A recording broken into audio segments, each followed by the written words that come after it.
Madam Chair, with your leave, we will now proceed with the presentation of the Department of Foreign Affairs 2026 budget. But before we allow the Secretary to proceed with the presentation, there are several ground. I think all the members have already aware of that. Okay.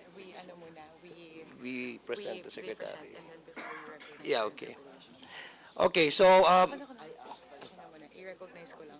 yeah, okay. Thank you, Madam Chair. Thank you very much. Thank you very much, Representative Z. Alonto Adyong. You're very good hands po with Vice Chair Adyong. He is very much well versed with everything that's happening within the budget of the Department of Foreign Affairs. So you're in good hands po. You have a good sponsor po with you on this journey until the approval of the budget of the DFA in the plenary. So before we move to the interpellations po from our House members, I would like to give the floor to the Honorable Secretary Maria Teresa P. Lazaro to present the budget of the Department of Foreign Affairs for fiscal year 2026. You have the floor, ma'am. Thank you. Thank you very much, Representative Micaela Swansing. I also want to thank also the presentation made by Congress Representative Sia Adyong. Well, the former president has already left, but I just want to give special mention to an ardent supporter of the Department of Foreign Affairs, Congressman Rufus Rodriguez, whose birthday is coming on September 13th. Thank you.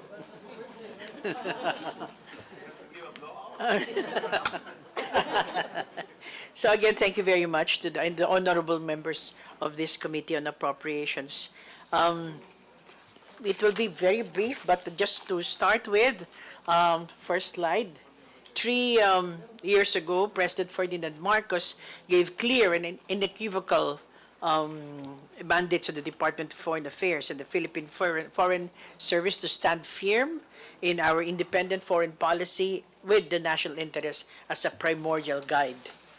Next, as the Philippine government's agency for the pursuit and protection of our nation's interest overseas, the Department of Foreign Affairs has responded to the President's call with renewed vigor. And as has been mentioned also, it's really national security, economic security, assistance to nationals, consular services, even public and cultural diplomacy, as well as our organizational development. Next slide. Well, here you will see the list of repatriated distressed Filipinos in 2025. The first half of 2025 alone, the department, working with other government agencies under the one country team approach, repatriated a total of 2,004 distressed overseas Filipinos, including those affected by the conflicts in Gaza, Israel and Iran, job scam victims in Cambodia, Laos, and even Myanmar, and the continued provision of our Assistance to Nationals Fund and Legal Assistance Fund is very crucial in enabling us to protect the welfare of overseas Filipinos. However, because the Department of Migrant Workers has also been given the same mandate and is now a cabinet-level department, we work together with the Department of Migrant Workers. Next, on consular services provided in the first 7 months of 2025, you have the figures there. 1 million plus on passports, 89,000 on visas and e-visas, 398,000 on apostille certificates, and 38,000. These civil registry reports include report of birth, report of marriage, report of death. These are all documents that we receive from our various foreign service posts. As a result of which, we have opened consular, next slide, consular office to reach more Filipinos here in the Philippines. You can see here that there are 42 consular offices, and in Luzon, as well Visayas and Mindanao. And we are ready to respond to your questions on issues pertaining to consular offices.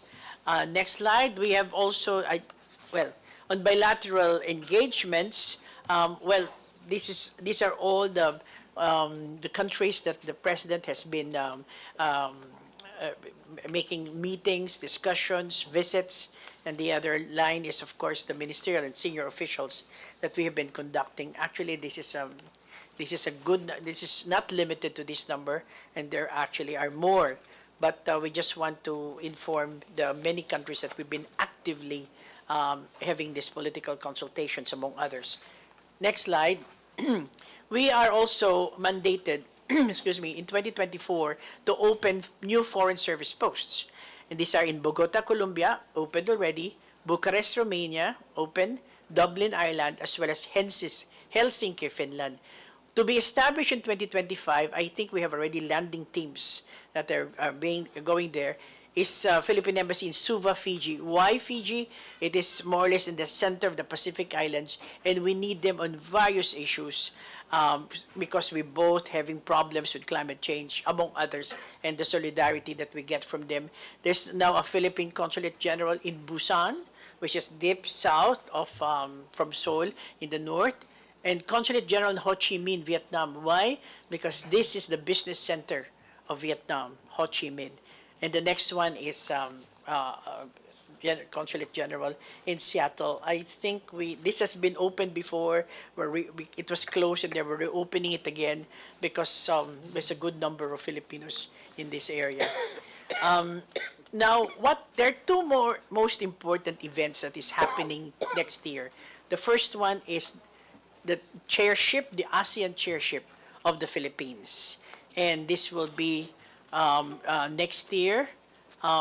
It will be a series of meetings, a total of 625 or 45 meetings from January. It even doesn't start in January.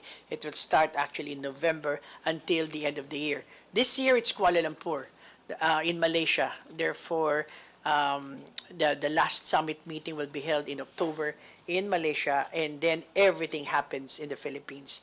In this particular venue, we can show our leadership, not only in the region, but on a wider level.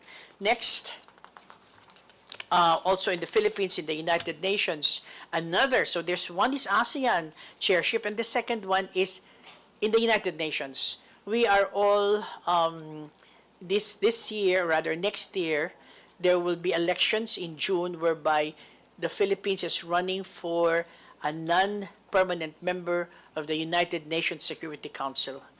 And this is, we have been campaigning for this. We think we have the numbers, but we still need to gather more support. Now, once we become a member of the Security Council, it really heightens up the Philippines as a peacemaker, as a pathfinder, and a partner. We have that slogan. Next, okay, this is now our budget. It's 0.44% of our total proposed national budget. There you are. It's been also mentioned by the chair and our budget sponsor. Next.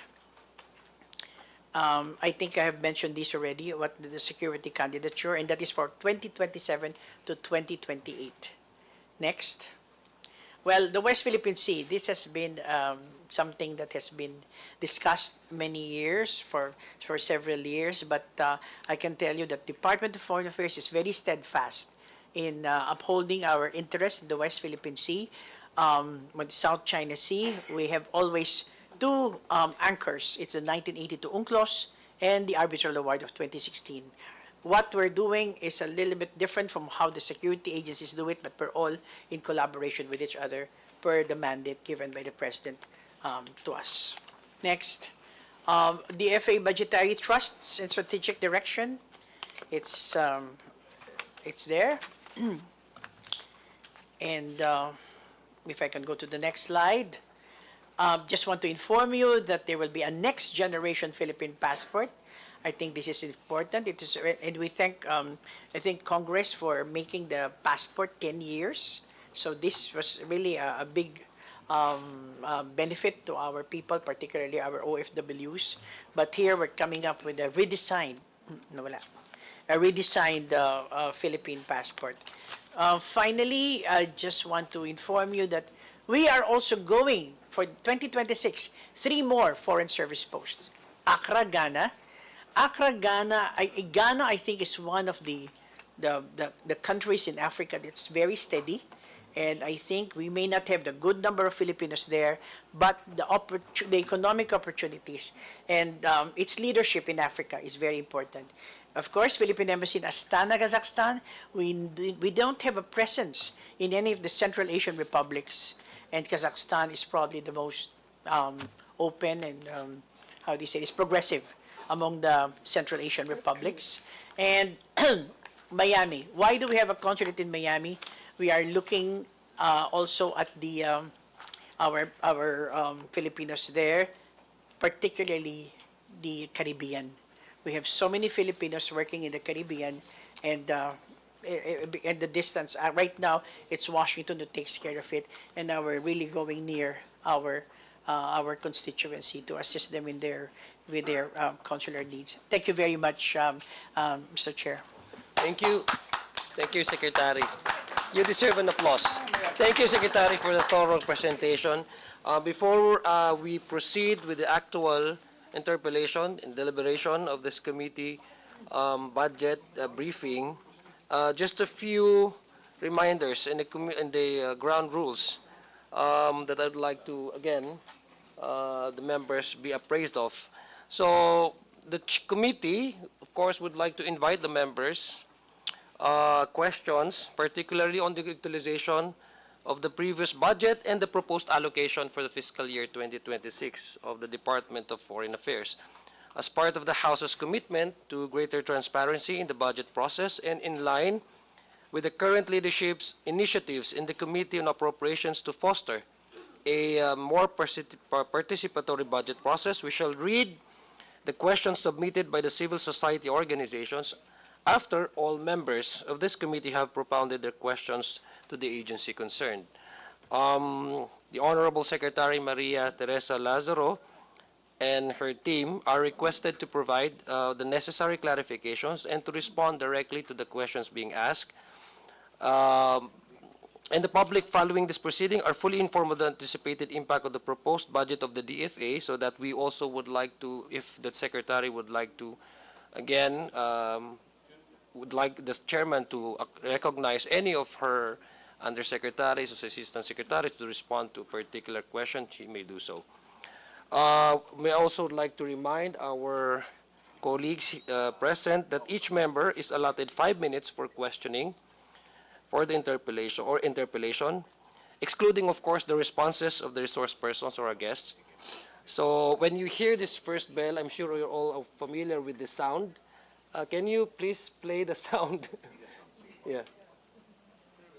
Basta may sound yan, may bell. That's okay. That's an indication that you have only 30 minutes left. 30 seconds. I'm sorry.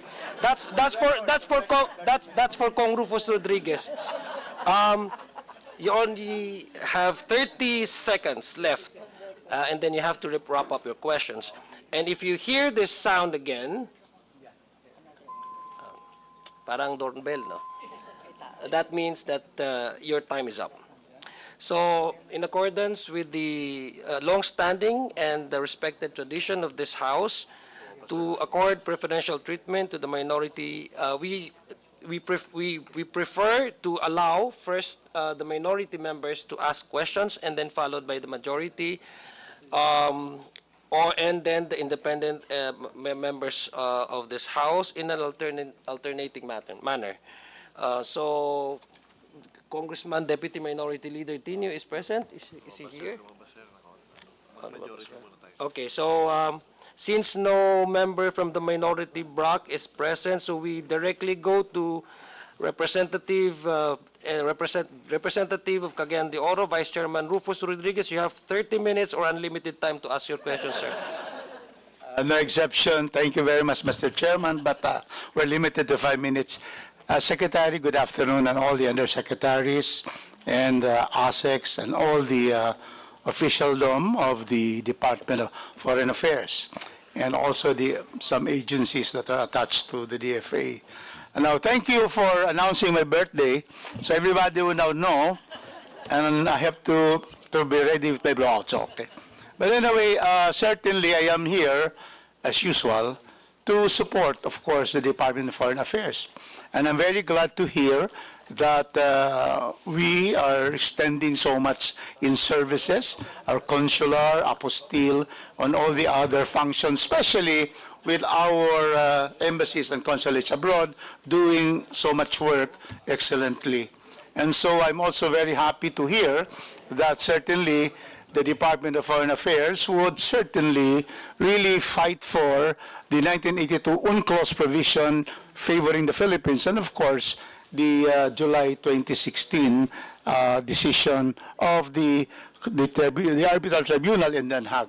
And so we are really here to look at the budget and how we can further support the budget. There has been an increase. I understand, and it's very clear here, that as far as the increase of the Office of the Secretary, we have a good increase of from 27 billion here to 29. Can you confirm that, Secretary? I can confirm that, Representative, Yes. Your Honor, Your Honor. Yeah. And in spite of this, what else would you need? Yan ang tanong. Kasi okay na ito eh. The President has much trust in you, as we do in the House. And so we would like to know from you if they are still left out from what you have proposed to the DBM. May we know how much was proposed by the DFA to the DBM for 2026? Thank you very much, Your Honor. Can I direct that question to our Assistant Secretary for Finance, please? Yes, good afternoon, Yes, Your Honor. Assistant Secretary Emilio Fernandez. Yes, Yeah, thank you, Chair. Your Honor, a total of 2.2 billion Tier 2 proposals were proposed to DBM. Yes, and nag-grant naman ho yun for 2026. Yes, In other words, all of your proposals for the 2026 Yes. NEP were all given? yes, Your Honor. You're very lucky. You know, many are crying here. Many departments because they have a 3 billion, 2 billion reduction. So is there anything else because you have been given your proposal?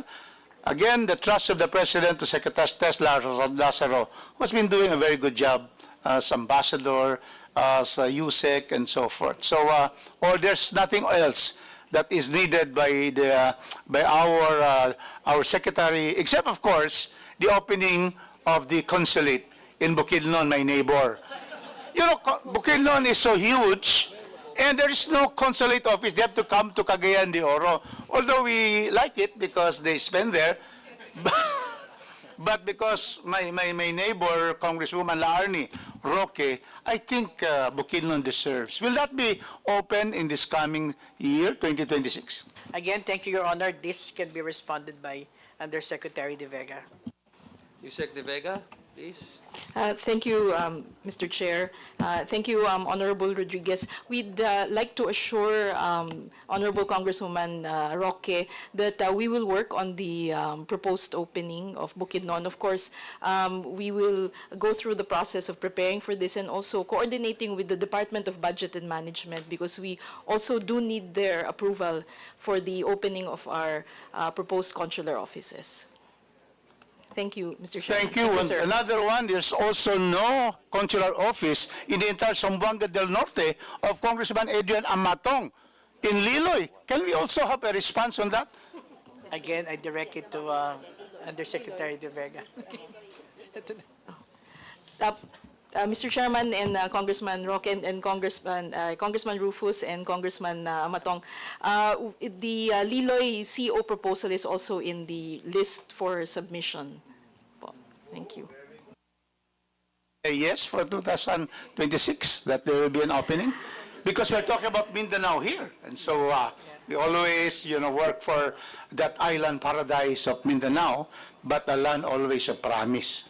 But Sir- your promises always will be followed kasi Sir, we- DFA kayo eh.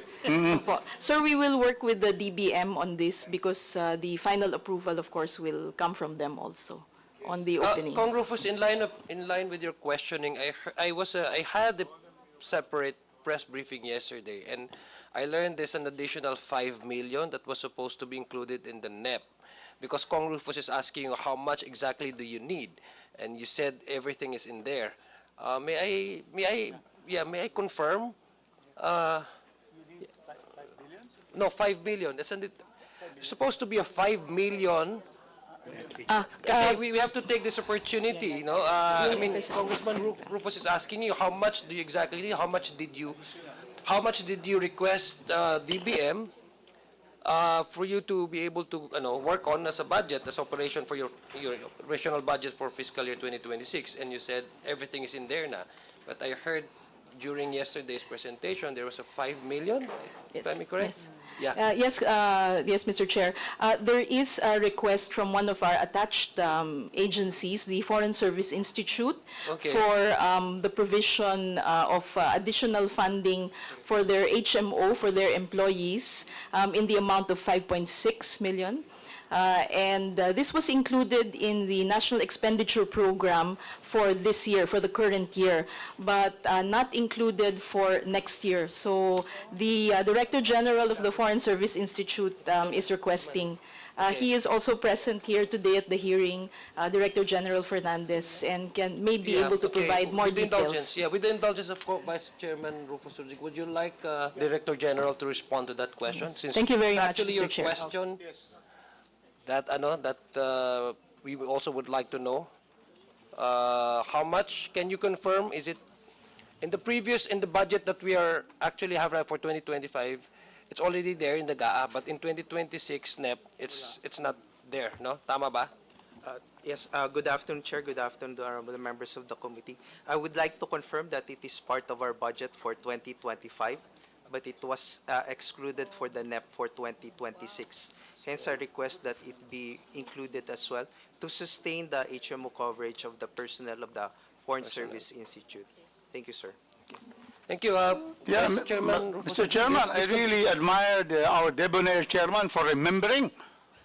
Imagine there's a 5.6, and because it's the chairman who remembered it, it will be included because he's the chairman. Thank you, sir. The presiding chairman. The other thing, Secretary, is our Canberra embassy. The consulate is so small. And, it's just really one small room. Mas malaki pa yung stock room ng Congress dito sa South Wing. Is there a way we can be able to have something to expand that, to have to serve those who are going to go to Canberra, our capital, so that we are able to really give comfortable services to our people in Australia? Your Honor, Canberra is a very important post. It so happens that these buildings that you saw has been there for quite some time, and because of this recommendation, or rather statement that you made, we will certainly make sure that the space for the consular area will be bigger. Thank you, Secretary. May I know now from other attached agencies, what else would you need? Because we're going to add 5.6 to the institute. Is there any other? Because we are really here to help to increase the budget, because the DFA has been doing an excellent job in really trying to be able to put our best interest forward, especially against China. So we would like to support. Yeah. So is there anything else? Because maliit lang ito, 5.6, tapos the embassy in Australia. So I'll give you another. I have 30 seconds. No problem. But let us ask Okay. the good secretary.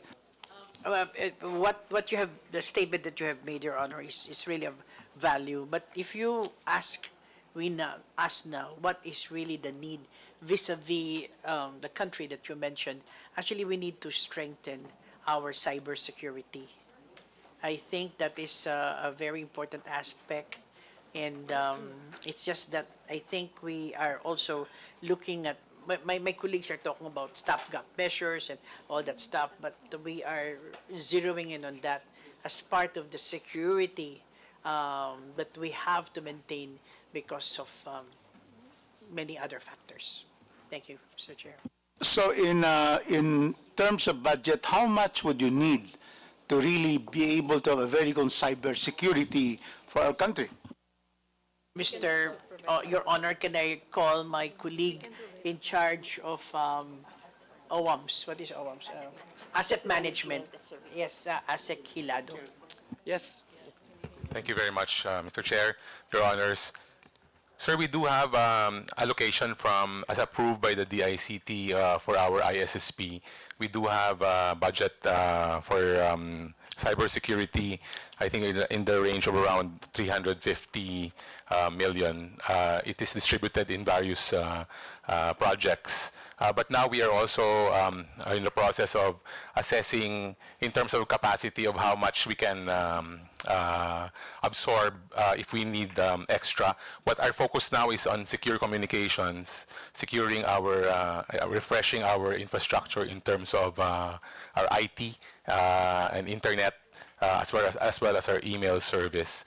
We do have a proposal, and it was given by the DBM in terms of moving towards having a separate ICT office as well, which is actually one of the proposals that we are working with the DBM, sir, in that regard, just to strengthen our capacity for cybersecurity as enunciated by the Secretary. Thank you, Mr. Chair. Secretary, is it included what, ASEC ba? What you just mentioned, is it included in the presentation or it's going to be a separate and it's still it's a Your discussion Honor, with my the DBM? understanding is it is not included, correct? It's still under what you call it? It's still Tier two. under. Oh, are you still being discussed this over with the DBM? With the DBM, I think it is something that we have discussed with the DBM Okay. on Tier 2. So it's not yet there in the NEP 2026. Okay. So let's ask directly, how much would that be? Because, you know, the House has the power of the purse. And so therefore, if you see the need for that cybersecurity independent office in the DFA, certainly we would like to give that. So how much would that cost? Let me just check. Is it 350 million as you mentioned yes, sir. earlier? Apo. Sir, yung modernization, yung total kasi sir na binigay is 100, mga 300 million po, sir. natin kung kasama sa Tier 2. But if we are moving, Mr. Chair, if we are moving towards establishing the ICT office, we may need some home-based plantilla items as well, which will be on the part of personal services, Mr. Chair, rather than on the MOE side.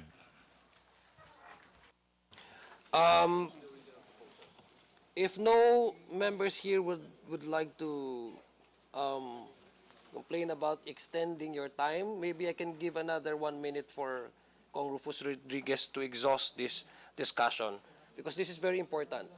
No? I can give you another 1 minute, Congressman. It will not take 1 minute. I'll just like to ask the submission so that we will know how much it will be needed in addition to the DICT budget given to you, because that's in general. But we want to have a cybersecurity office in the DFA itself to assure us of the integrity of our systems and our state secrets. So with that, Mr. Chairman, I would like to end with a statement that in the proper time, I will move not only for the approval of what is presented here, but an augmentation and an increase of the budget of the Department of Foreign Affairs under Secretary Lazaro. Thank you. Thank you. Thank you, Vice Chairman Rodriguez. Now Now we'd like to recognize Deputy Minority Leader Laila de Lima. You have 5 minutes. Would you like to ask your question? Yeah.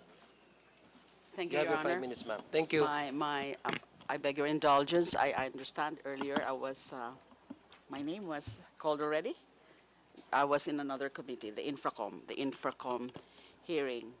I'm not sure if my questions have been asked already, but nevertheless, I shall still. This is more on finding out the status and the position of the DFA. First, on the issue of, you must have heard about the filing of a resolution urging the DFA to introduce a resolution before the United Nations General Assembly to call on China to respect the 2016 arbitral ruling and for it to cease and desist, to stop its acts of aggression against the Philippines within the West Philippine Sea. We actually based, as one of the, in fact, I was the principal author I actually based that resolution on the announcement itself of the department that the Philippine government intends to actually refer that or file that or elevate the matter to the United Nations General Assembly. I think it was a statement, thank you, a statement sometime last year. Would you confirm that there was such a plan on the part of the DFA to refer the matter to United Nations General Assembly? Thank you, Your Honor.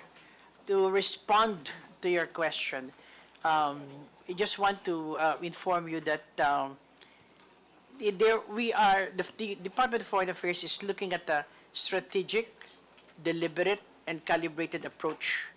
And this is what we need to promote, the resolution that you have mentioned.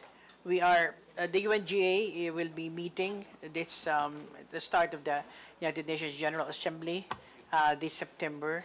And we are consulting also our mission in New York on the possibilities and the probabilities of having this resolution passed. But we're looking at it and we're studying it very carefully. Has this matter reached already the office of the president or the president himself? Was this idea ever put up in her presence?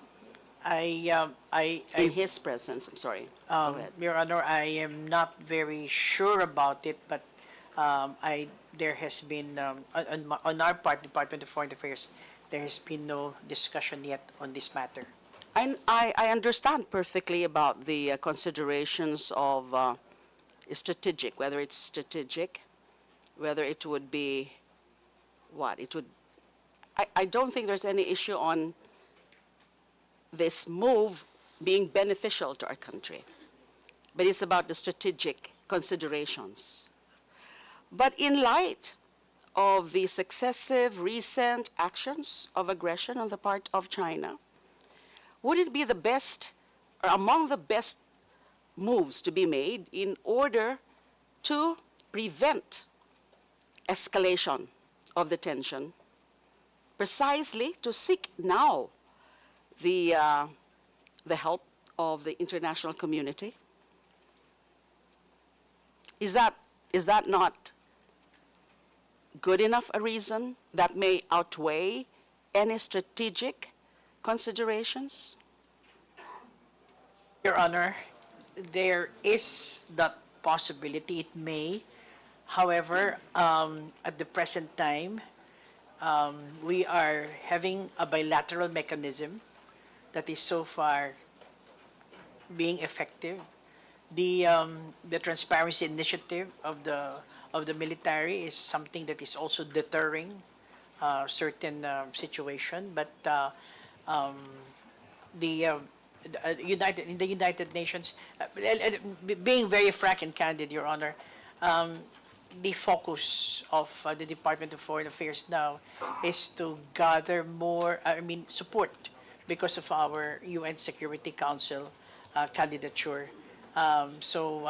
We just want to finish this, rather have these elections, which will happen in June next year, and therefore the resolution is still very much in our minds, and we are mindful of the positions that has been taken on this. So you are prioritizing that? Just prioritizing, Your Honor, because this candidature is very, very important to us. And once we are there in the Security Council, of course, we have a voice. What would now compel the department and the Philippine government as a whole to finally take that step of elevating the matter to the United Nations General Assembly? Your Honor, I have, first of all, I think the response is we have to have it a whole of government approach. We'd like to also meet and convene with the other stakeholders in this particular situation. We just want to be on all fours on on discussing this issue because, well, the United Nations is a different venue, and we just like to be very, very prudent in the way we approach things. We understand. Three more issues, Mr. Chair. Will I be, is my time? You still have, yeah, I guess I you still have still time. have I time, still yeah. have time. How about the rejoining of the ICC or the Rome Statute? Should it be also now opportune to consider rejoining ICC or Rome Statute?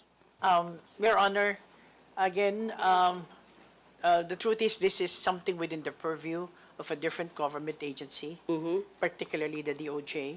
Yes. I think they have had discussions on this with other agencies. We have not been privy to their discussions. As if so, then there will be notes verbal and official communications. But DOJ is the lead agency. Yes, on it's this. the lead agency. So I wonder if DFA has any role? No role? We well in the Treaty process. The treaty process. it's more of the treaty process. When there is such that has been already concluded, and indeed, if there is a rejoining ICC. yes, then there's a process that goes through us, and then it's a treaty process itself. Then we will be doing the filing, we'll be requesting for concurrences, and we're doing the legal And the ratification also. the ratification process. That's correct, Okay. Your Honor. Next, the extradition. Kibaloy extradition. Okay.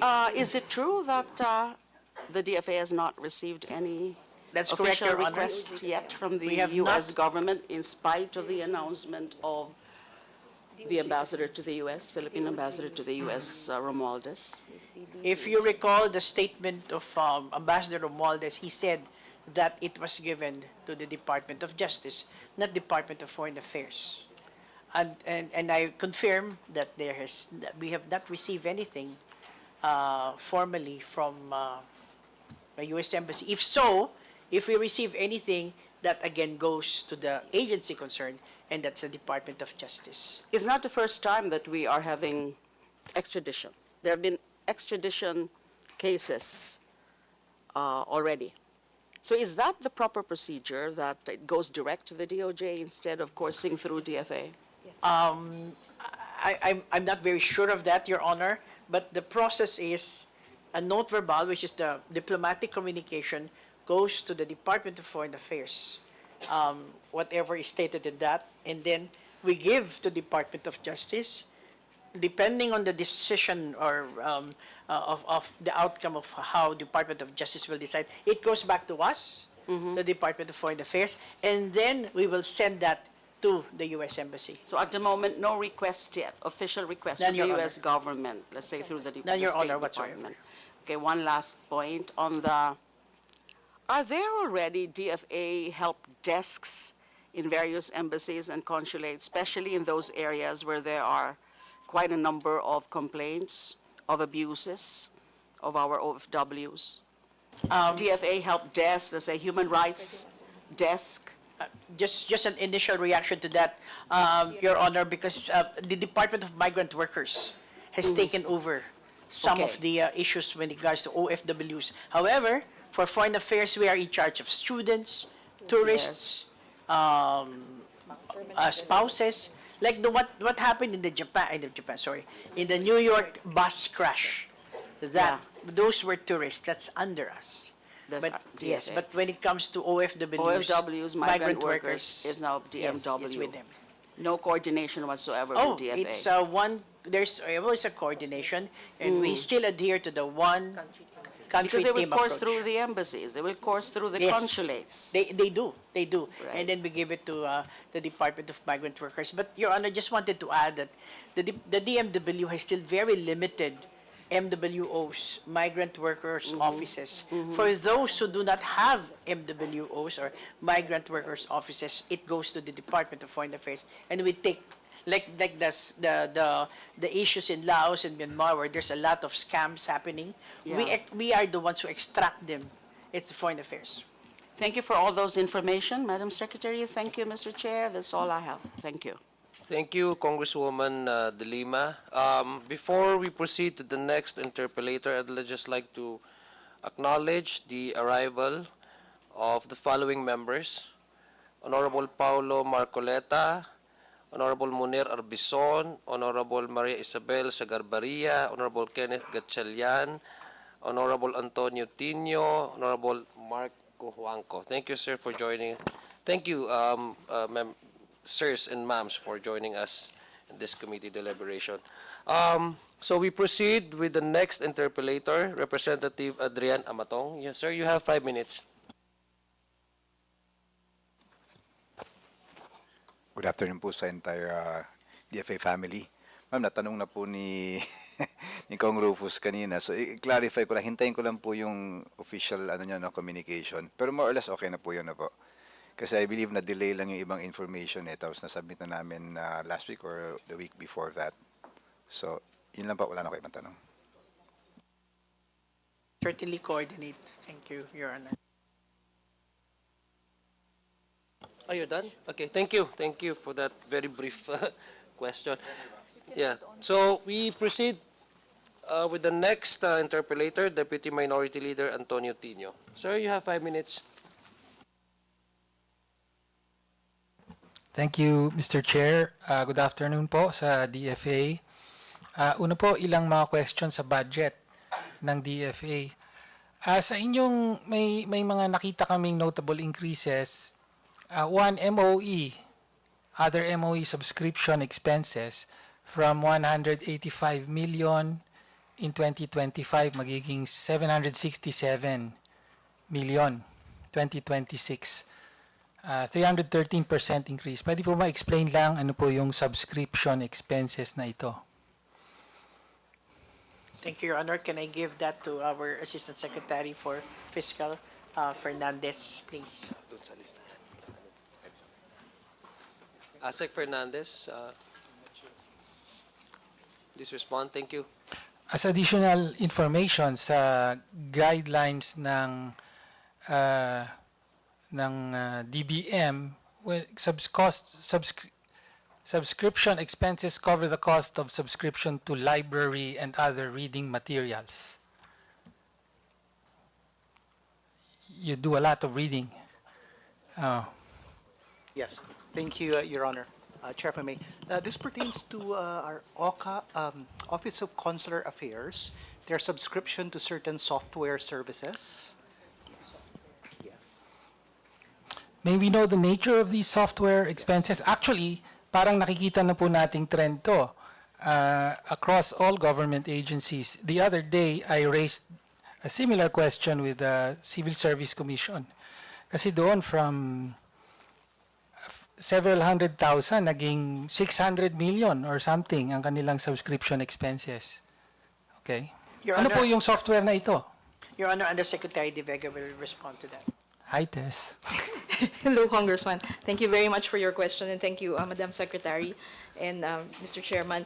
Just to provide more information on the subscription costs, as mentioned earlier by our Assistant Secretary for Financial Services, these are subscription costs used mainly by the Office of Consular Affairs, including cloud subscription for the data, and also the software for our visa division team and the e-visa technical program, because we are now in the midst of onboarding po and also partial implementation of the e-visa system of the department. Okay. Thank you, Congressman.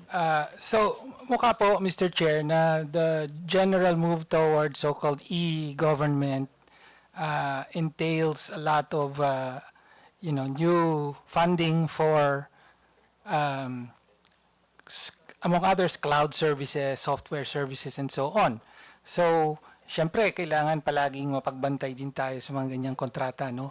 So, could the department provide the committee with, an inventory of these subscription services? We will do so, Thank you po. Congressman and Mr. Chair. Thank you. Napansin din namin sa capital outlay nyo naman, machinery and equipment outlay from 80.3 million in 2025 to 1.039 billion for 2026. That's a 1,193% increase. Ano po yung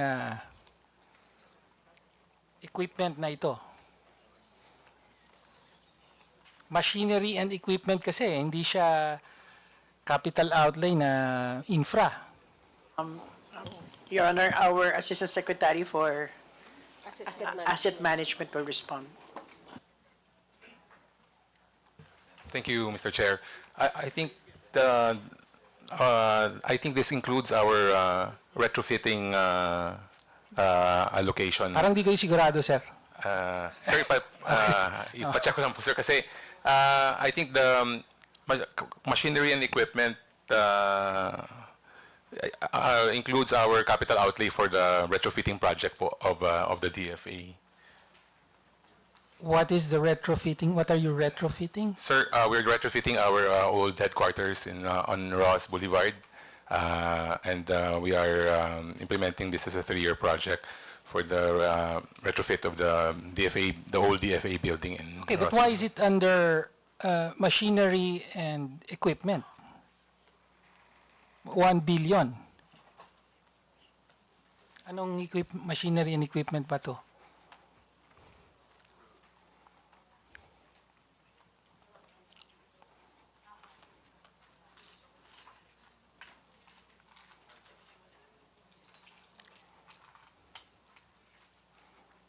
Your Honor, I believe this pertains, is the amount 919.4 million for, Well, in the NEP, yes. there's an item under machinery and equipment outlay. It says 1.039,247,000. So tama yan, 1.039 billion. Yes. Among the highlights of our gas, itong general administration support, meron 919... Sec, can you speak closer to the yes. microphone? Yeah, Meron please, thank you. Meron hong 919.4 for ICT projects, including the acquisition of ICT equipment and software. That is Okay, so this under- is ICT equipment and software. This is part of our International System Strategic Plan, Information Strategic Plan.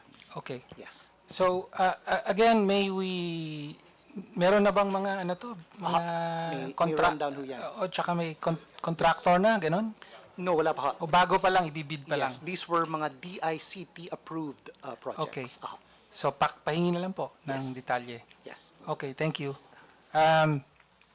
Now to some more policy questions. Yung dati po merong presidential, parang VFA commission, tama ba? But it morphed into Presidential Commission on Visiting Forces. Dati Presidential Commission on the VFA. Pero dahil po sa dumadami na po ang mga VFA ng Republika, ay naging ganyan na po, no? So it's attached to the DFA. You head it, I believe, the secretary Chair, we're the chairs chair. it. Correct. Okay. So ilan na po ba ang mga VFA? Alam natin yung, of course, with the US and then the Status of Forces Agreement with Australia. And recently, treaty na rin po ba yung sa Japan? Yes? Was it ratified? Okay, thank you, Yes, Your please. Honor. Please, Just to respond, and then I'll give the floor to you, Undersecretary Habulan, who is the head of the executive director of the Philippine Commission on Visiting Forces. To your question, yes, so we have the US, we have Australia, and the RAA with Japan has already been ratified both by the Philippines and Japan. There are other in the pipeline, and I'll give the floor, Your Honor, to yes. to the That would be USEC. my next question. Kasi reading the papers, apparently there's a long list in the pipeline. So ano-ano po ito? In the, Your Honor, in the pipeline, there is New Zealand, which has been signed already. Sorry, but- what was that? With New Zealand, New Zealand. a Okay. SOFA, which has been signed but not yet ratified. Okay. We also, what is now in the there's supposed to be a signing of Canada. I understand that the Minister of National Defense will be visiting the Philippines for the signing of this SOFA with Secretary Chudoro. And then the under negotiation is France. So those are those that are in the pipeline. Okay. So there's New Zealand, then there's Canada and France. Yung in the paper sinasabi na meron din daw UK, tas minsan binabanggit India. Wala pa po 'yon. None whatsoever. We have not Okay. discussed that. Okay. I mean, ang understanding po natin sa mga treaties na ganito, kaya nga po may special provision pa nga sa Constitution, di ba? Requiring that hindi lang executive agreement, kung hindi ratified by by both of both countries, di ba? Ratified by both countries. Kasi ang understanding sa Constitution is generally allowing the presence of foreign militaries on Philippine territory is a diminution of our sovereignty, no? So, kaya noon malaking issue na US bibigyan mo ng VFA. Pero ngayon po, ang naging foreign policy under Marcos, I mean, yung Australia was in 2007, that was at the height of the war on terror, no? So, yun yung parang rational doon. Pero ngayon, under the Marcos administration, yun na nga, you yourself enumerated the agreements that Japan, andyan na, New Zealand, ira-ratify, tapos may pipeline. So, ano po ang, bakit po ganyan? Pakipaliwanag. Bakit po binubukas natin sa militar ng iba't ibang bansa ang ating teritoryo na hindi normal na ginagawa ito ng ibang mga bansa? Your Honor, I beg to disagree on your statement that you said about diminution of our sovereignty. Well, this has been discussed, these issues have been discussed together with the Department of National Defense. Actually, if you look at it from a cursory opinion, these countries have been very supportive in terms of their statements and some exercises that they have been with, that they join us.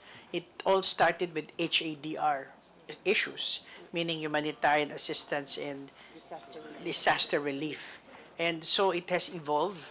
And, I think some of these issues here are within the purview also of national defense. And therefore, it has evolved into such having this visiting forces agreement. Okay. Just, Mr. Chair, just a few, let me just wrap up. Would you agree that these countries are also the close military partners of the United States, no? Both in NATO as well as in the Asia-Pacific, or as the US like to say, the Indo-Pacific? Yung mga nabanggit po, Australia, New Zealand, Canada, Japan, of course. Tama po ba? France, you mentioned France. To a certain extent, opo, yes. Okay. No?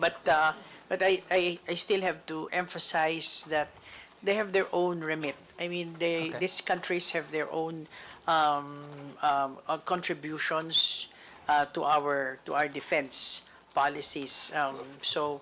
I see no reason. Would you also agree that in the event of a war between the US and China, as many people talk about, over Taiwan, that these agreements would allow these US allies to use our territory as a launching pad for on the US side?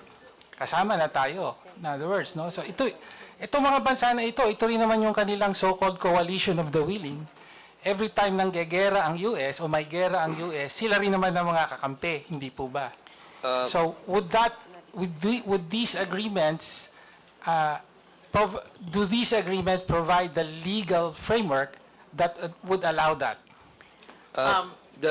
before we allow the secretary, just to remind the gentleman that his 5-minute Opo. time is Yes, is that was my last expired. question. Yes, we will, Chair. we will allow the secretary to respond. If the gentleman wishes to continue on Opo. with this questioning, he can avail of the second round. Secretary, please Yes, respond. thank you, Mr. Chair. A direct response is that the status of visiting forces is merely a legal framework and subject to Philippine consent. Furthermore, I defer your questions to the Department of National Defense. But yes or no lang po, does it allow? Sorry, Yes or no? Congressman Tinya, Opo. I'm so sorry. I have to be strict with the 5-minute Opo. rule. My question you was, can- yeah, required, yes or no understand it's answer, very Chair. important. It's actually very important. We understand where you're coming from, and we do support the line of questioning.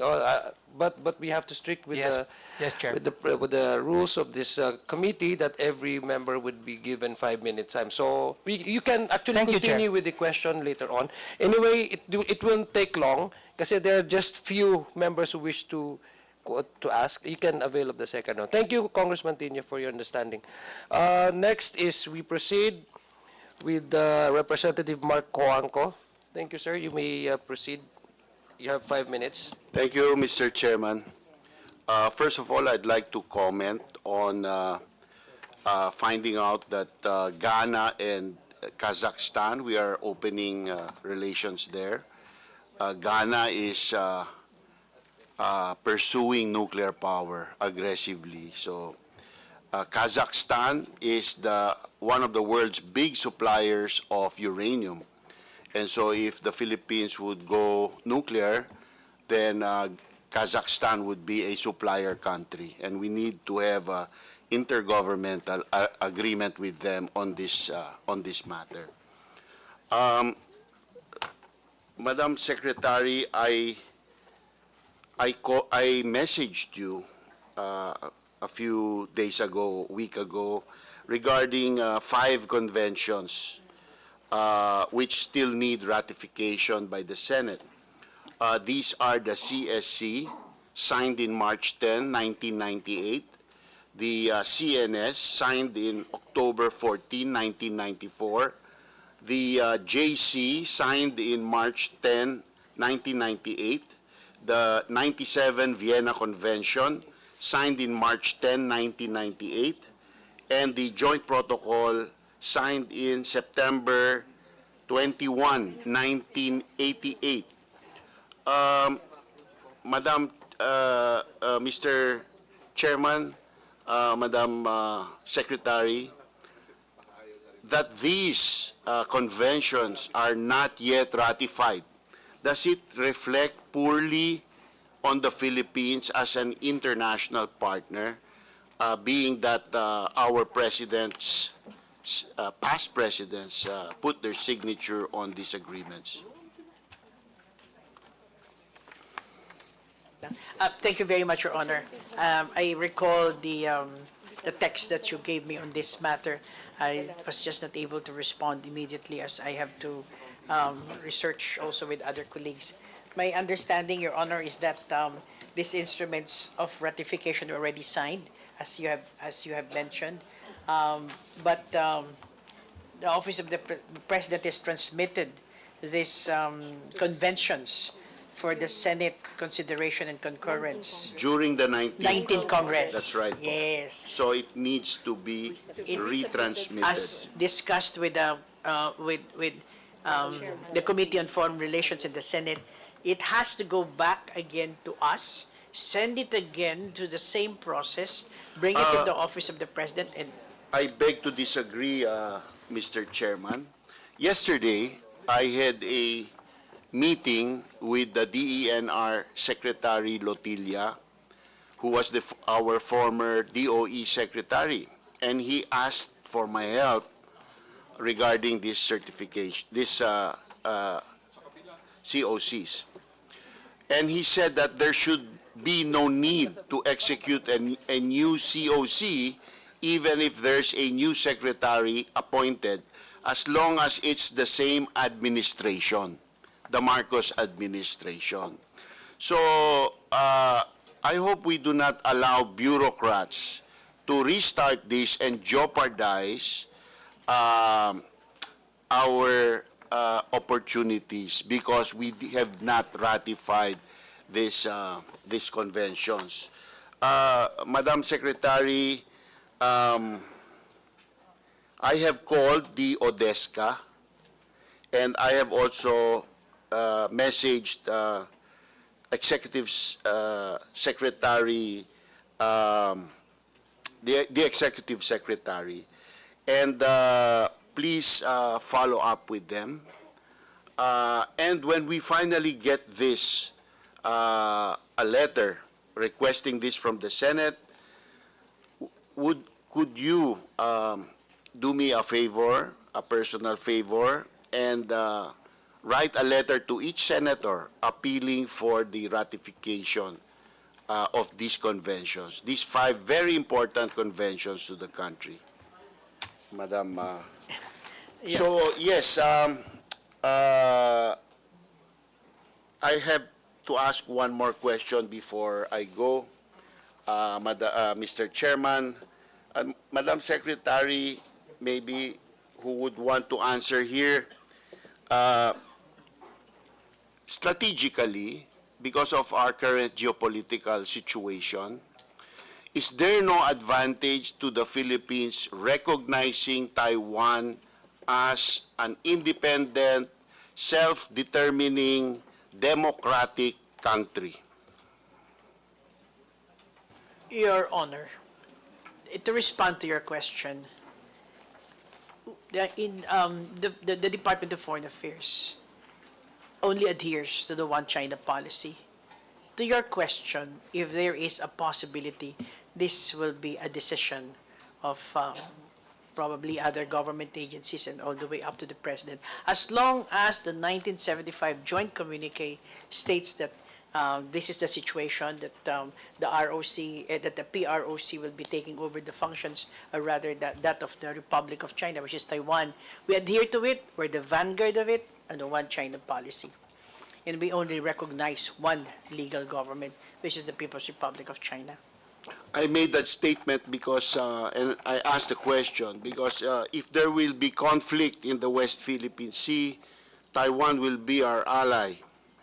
And it seems to be that we are half-baked in our treatment of that ally. So maybe because China does not change its attitude of belligerence, of using force to bully and intimidate, I think we should also re-examine our position vis-a-vis our treatment of Taiwan, an ally. Mr. Chair, ours is a policy decision. Perhaps to your recommendation, there is an operational part to it, and that's what you have described. So as Department of Foreign Affairs, this is our policy, and we will adhere to it. Thank you. Thank you, Congressman Coangco. Now we proceed to the next interpellator from the minority, Representative Robert Nazal. Sir, you have 5 minutes. Thank you, Mr. Chair. Good afternoon, everyone. Good afternoon, Madam Secretary. In 2024, Madam, the total available appropriations of the DFA amounted to 30 billion 902 million 392. However, you were only the department was only able to obligate 20 billion 916 million, leaving around 9.9 billion in unused appropriations. This is practically 1/3 of your total available appropriation. Can you please explain the inability of the DFA to fully utilize its 2024 budget? Yes, Your Honor, I give the floor to our Assistant Secretary for Fiscal Management. Yes, thank you, Your Honor. There were 2 significant factors that contributed to this. One is the delayed implementation of the retrofitting project, and another is the low availment of yung ating ATN funds. Yes. So there were less overseas Filipinos in need of assistance. What is the, ano po yung first? What was the first? Ito ho yung retrofitting project for our old building Okay. along Rojas Boulevard. And how much is the Nasa mga allocation? 500 million ho yun. Yes. 500 million. So yun yung na-delay. Yes, na-delay ho yun. Okay. And So then- that's part of the 9.9. Correct. Ano po yung pangalawa? The other is the low utilization ng assistance to nationals funds. And we usually get 1.2 billion a year. 1 billion for ATN and 200 million for legal assistance. What's the reason for the low utilization? Well, for one, we already have itong Department of Migrant Workers. So many of the work was transferred to them. Okay. So but that still leaves you with around 8 billion? Yes. Another is yung ating e-passport project. There's been lower demand for passports because of the 10-year validity. So dati ho, 5 years lang yan. So less people are renewing now. Yes. Yes. And we expect an uptick by 2027, 2028 because it was first implemented itong 10-year validity in 2018. So for 2025, based on your projections, the DFA is projected to have a 7.8 billion 945 7.8 billion in unused appropriations. So what are the efforts being taken to ensure that the funds being requested and made available will be used? Yes, well, thank you, Your Honor. We are undertaking itong mga tinatawag na catch-up plans, no, making sure that early procurement is undertaken. Secondly, traditionally, marami hong meetings take place in the second half of the year. And also itong mga projects, contracts, ang billing lang ho yan mga towards the end of the year end. So we'll make sure that offices adhere to their work plans so that the budgets will be utilized as scheduled. Yes.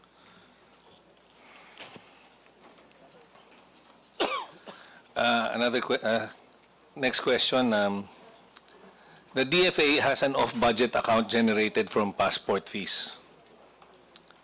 So, off-budget accounts are not subject to congressional approval as its generation and use is already provided by existing laws.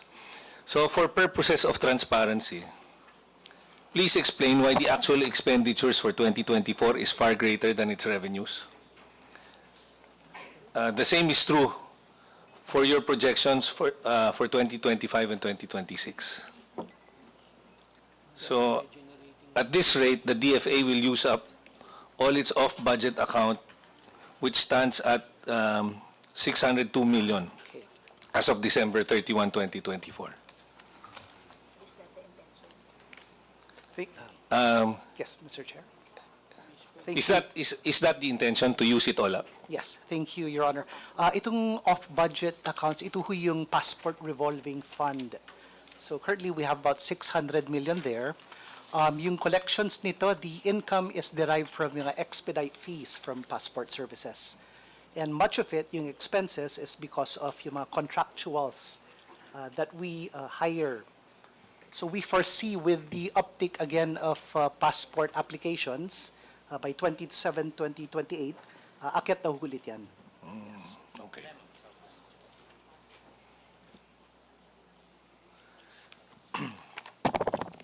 I just have a few questions from people who have been asking, who have questions from abroad. So please indulge me. So, ito po yung mga questions na tinatanong sa amin sa FB, knowing that we have a hearing today. So this is from Mr. Daryl Dave Clavicilia Albor. For passport services, since kailangan po natin ng uptick, no? Ano daw po ang mga hakbang ng DFA para mapabilis ang proseso ng passport application at renewal, lalong-lalo na sa probinsya? Thank you, Your Honor. Can I give the floor to our Chief Coordinator, who was also the former head of Office of Cultural Affairs, please. Yeah, Ms. Ubiña. Oblena. Obena, please. Yeah. Thank you, Mr. Chair. Ubiña, please respond. Your Honor, currently, our turnaround times for passport services is 10 working days for consular offices. But we do have an expedited process wherein we have a turnaround time of 5 working days. And I wish to inform also Your Honors that besides our office in Asiana, we have 42 consular offices all around, all over the country who service our kababayans, especially those who are far from here in Metro Manila. Where can we see po the list of offices and where they're located? We can provide you the list, but it was in our presentation, but we will provide it to you, sir. And also, the Office of Consular Affairs also has a new Facebook page, and we also have the list of our consular offices there po. We just launched our new Facebook page so to be able to serve our kababayans better. How do we serve areas such as GIDA sites? Yung mga ano po, geographically isolated areas.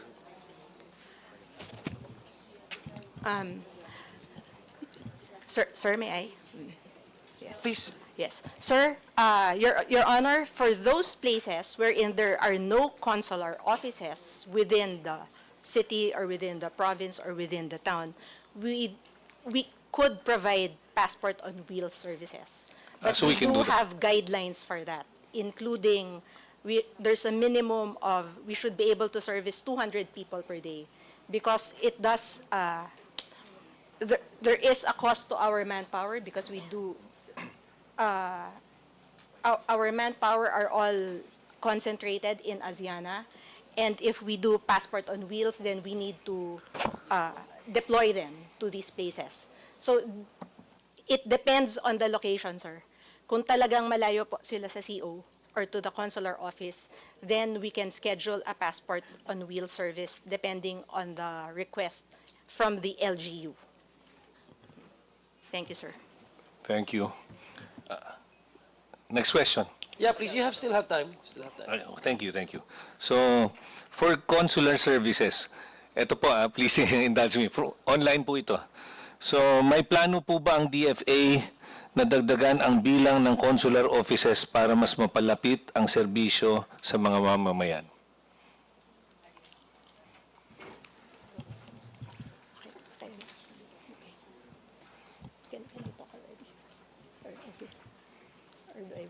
Okay. Thank you, Your Honor. We do have a list already. We have a pending list of consular offices to be opened, but it has to go through a process including approval from the Department of Budget and Management and also from the Office of the President. And we have a criteria for the opening of consular offices, including a clientele of 75,000 or more outside the NCR, or 300,000 or more if within the NCR in any given year, including other criteria. In fact, Your Honor, a few of the representatives present here today have followed up with the request for COs, and we are going to try to coordinate with them with the process. Thank you, Your Honor. So how many do we intend to put up this year? This year, Your Honor, we have requested for 6 COs. But only one has been approved. And that is in Katarman, Samar. And we are starting the NOSCA, notice of, yes, the NOSCA has already been issued by the DBM, so we hope to be able to open our CO in Katarman in a few months. Can you submit a list to my office, please? Thank you. Yes, Your Honor. And next question. Ito po, galing kay Mr. Jason Garcia, isa pong nagtatrabaho sa abroad. Bakit po masusungit ang mga staff nila sa mga embassy at consulate sa abroad? Yusek De Vega, please respond. Bakit daw masusungit yung mga staff nyo? Thank you very much po, Your Honor. Thank you very Kaya much. nakasmile kayo ngayon Oo nga lahat po. dito eh. Thank you very much po, Mr. Chairman, and thank you very much po, Congressman, for bringing that question from one of our kababayans to our attention. We can assure you po that on the part of the Department of Foreign Affairs and our Foreign Service posts and our consular offices, client service is one of the pillars of our public service overall, and we do take measures, and we do have a program of training and retooling of our personnel to ensure not only that they know exactly what they're doing, and what they're doing is in line with the procedures under our existing guidelines and regulations, but that they also perform their duties in the best way possible to provide the best service to our clientele. If I may share po, a personal practice that some of our colleagues do and that I myself do, we put a small mirror po. We require our frontline personnel to have a small mirror sa may window po, lalo na po yung mga processors namin para nakikita po nila yung itsura po nila, lalo na po at the end of the day, para siguraduhin po hindi lang sa umaga po medyo maayos po, fresh ang itsura, pero hanggat magsara po kami for our services for the day. But we can assure you that we will continue to monitor closely and make sure that our people serve to the best of their ability also, and to make sure that our public, our kababayans, those overseas and here in the Philippines, get the best service possible. Salamat po, sir, for the question. May I ask Congressman Nadal, asan country yan na yung OFW? Para malaman, ma-single out natin kasi, saan ba yan? Saan galing? Okay. So we can also advise that embassy or consulate to be more Dalawin natin, Mr. Chair. friendlier to, diba? But we will find out. We will find out from the online respondent. Jeddah. Jeddah, Saudi Jeddah. Arabia. Okay. Baka ho kasi sa Jeddah ba nakatakip? We will remind po our post po, sir. Thank you. Thank you. And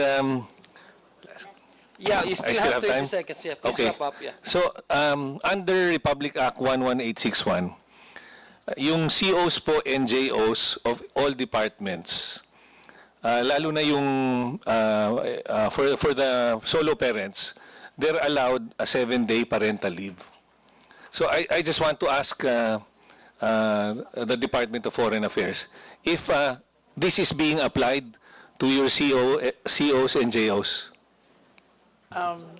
Yes, Secretary. That will be your last question, sir. Last three? No, last one lang. Okay. Nag-expire na talaga. But you can avail of the second one if you want to. Thank you, Mr. Chair. Yes, thank you. Thank you, Your Honor. Can I request our Assistant Secretary for Administration to respond to that? Mr. Chair, with your permission, Mr. Yeah, Chair. please. Yes. Yes, bearing in mind civil service regulations, Your Honor, that COs and GOs are technically not, we don't have employer-employee relationship. This benefit, as far as we're concerned, is not, they don't have entitlement to this benefit of solo parent leave this time. That's why, ASEC, kaya po yung sorry. under RA 11. I'm sorry. I'm really sorry. I'm so sorry. Gusto Yeah. ko sana pagbigyan kayo lahat, but we are still really have to It's still strictly within, impose it's the still within 5-minute the rule. topic, Yeah, Mr. but Chair. you can, the gentleman can avail of the next round para po maayos kasi 5 sige, minutes sige, talaga sige. po, sir. Thank you. Thank you, Mr. Chair. Maganda po Thank yung you. mga tanong nyo eh. Gusto ko rin po marinig mamaya. So we proceed to the next interpellator. Representative Maria Rachel Arenas. Good Yes, afternoon, ma'am. everyone.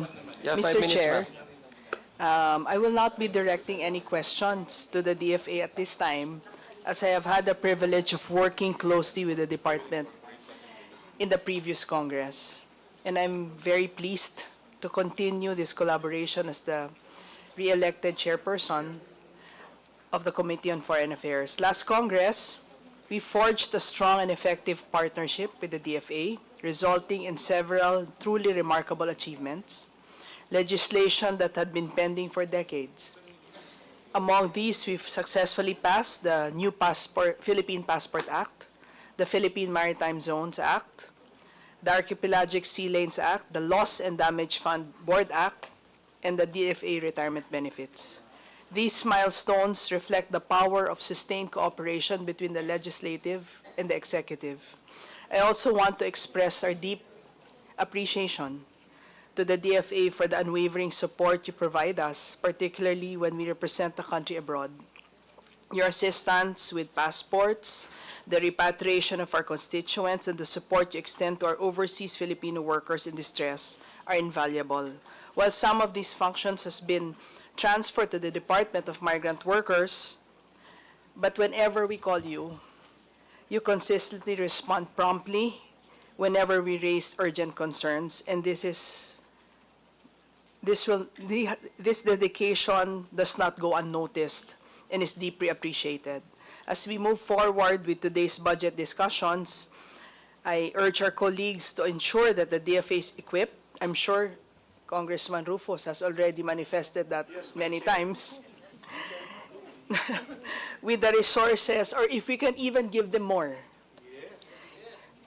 It needs to continue its vital work in promoting the Philippines' interest abroad. Thank you, Mr. Chair. That's all, Mr. Chair. Thank you for your manifestation of support, Chairman Arenas. We proceed with the next interpolator from the minority, Representative Parlo Marcoleta. Sir, you have 5 minutes. Thank you, Mr. Chair. 4 questions. The DFA on the issue of China and the West Philippine Sea as a backdrop. The DFA underscores that it will remain steadfast in upholding the interests in the West Philippine Sea anchored on UNCLOS and the 2016 arbitral ruling. Question is, what specific diplomatic, legal, and multilateral mechanisms will DFA fund in 2026?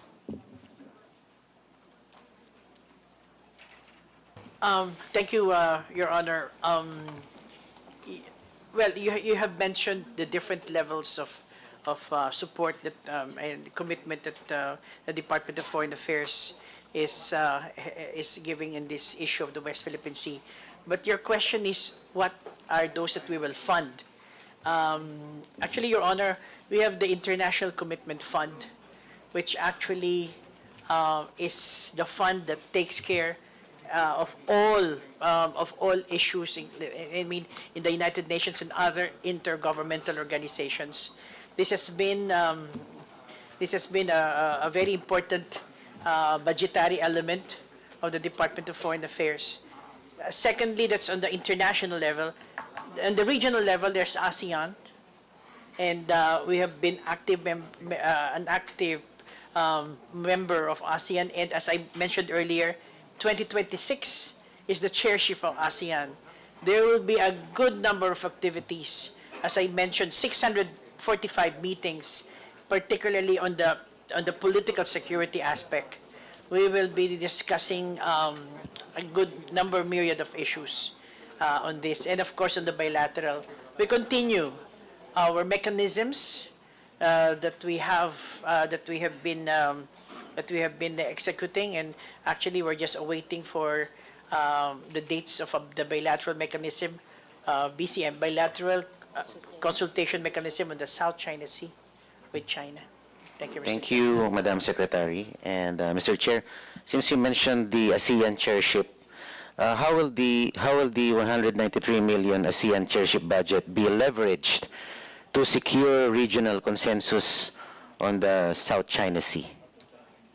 I thank you, Your Honor. I give the floor to Undersecretary Helen De Vega and to discuss this particular issue.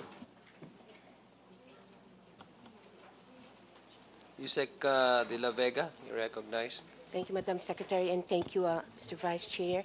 And to the question of the esteemed member of Congress, would just like to mention that for the 193 million that we're looking at for funding of DFA ASEAN is basically to cover the support for the ministerial meetings that will take place in 2026. And in those ministerial meetings that would cover issues related to areas that we are very much concerned, including the commemorative activity for the 50 years of the Treaty of Amity and Cooperation in Southeast Asia, sir. Okay, thank you. On the highlighted 11 maritime dialogue mechanisms, which of these mechanisms directly involve China, and how will the DFA measure their effectiveness given the escalating incidents in the WPS? I would just like to confirm, Your Honor, that we have indeed 11 bilateral maritime dialogues. But we also have a bilateral meeting with China, which the Secretary has mentioned, and this is also covered within the context of the ASEAN-China meeting on our negotiations on the Code of Conduct, sir. I mean, I'd be happy to answer any further. Yes, one final question before I make a manifestation, if the chair would oblige. Because the Constitution states that we renounce war in our national policy, could you kindly explain to us our rather strong posturing against China? And has our aggressive, rather provocative stance protecting our sovereignty reaped a positive effect so far? And what other strategies is the Philippines undertaking to ensure that as we protect our sovereignty, we are able to maintain our standing in Asia with our economic partners, which still includes China?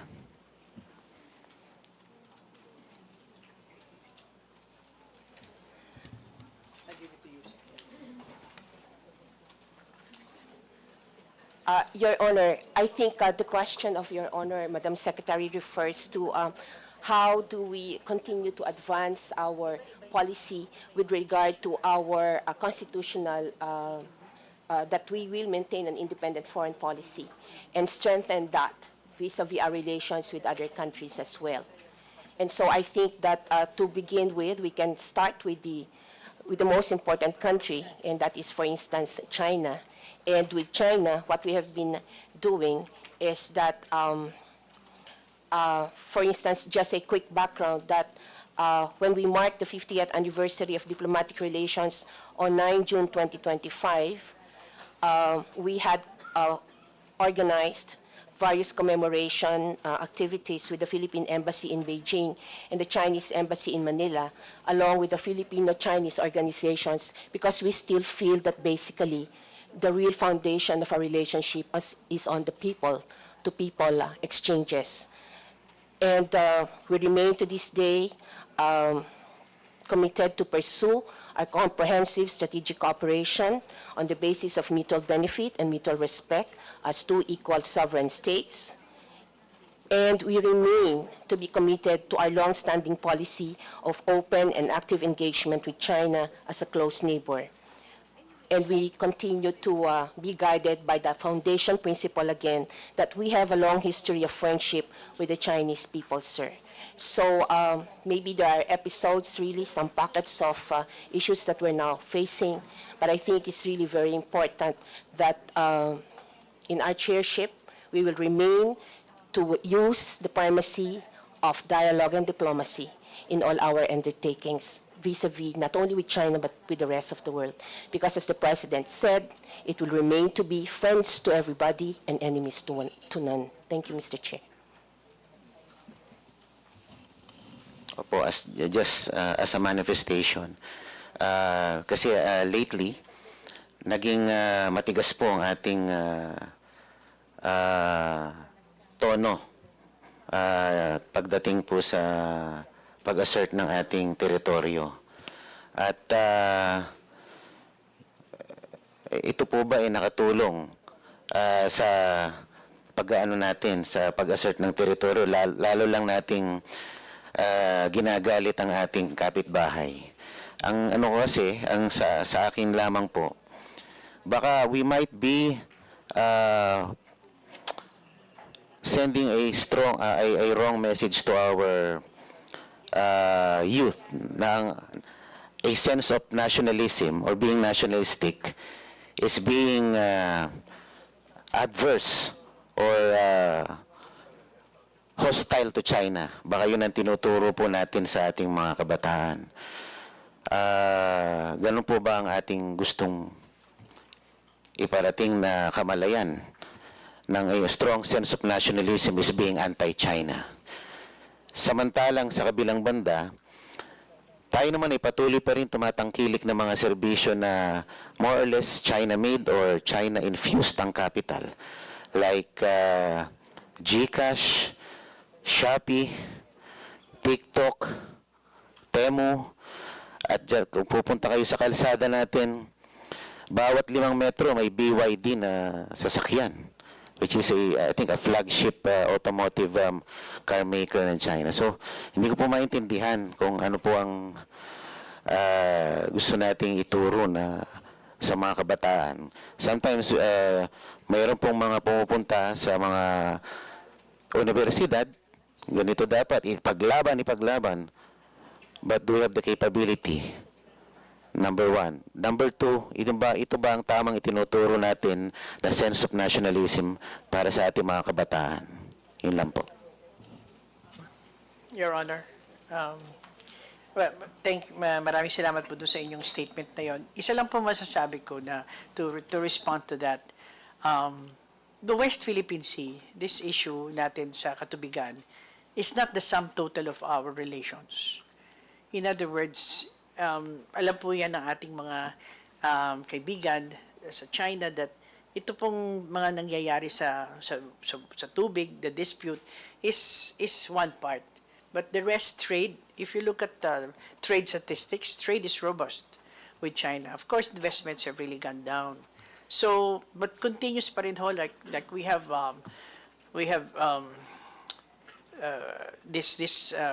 with DOST, may mga projects so on oceanographic, maritime areas.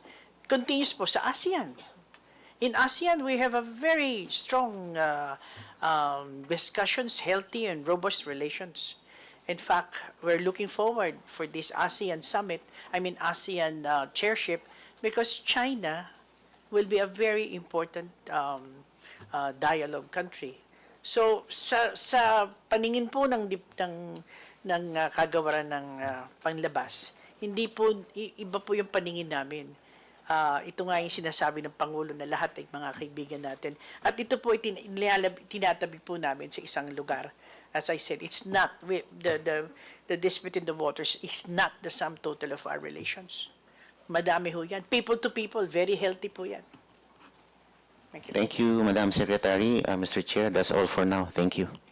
Thank you, Congressman Marcoleta. May we call on the next interpellator from the majority, Representative Munir Arbison Sr. Sir, you have 5 minutes. Ay, maraming salamat, Mr. Chairman. Magandang hapon sa atin lahat. This representation would just like to inquire from Madam Secretary if the DFA has the number of jailed Filipino in Sabah, Malaysia. It so happened that most of the jailed Filipino are from Sulu. Thank you po. Your Honor, I would request my colleague from Assistant Secretary for Asia Pacific Affairs to respond.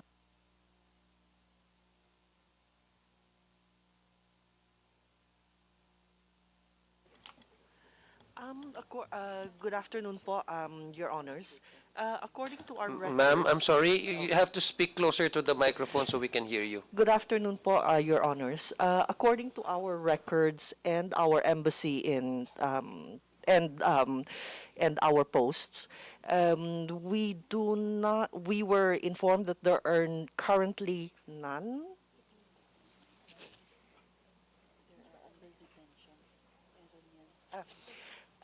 There are a number of Filipinos that are in detention for some sort of entry violations.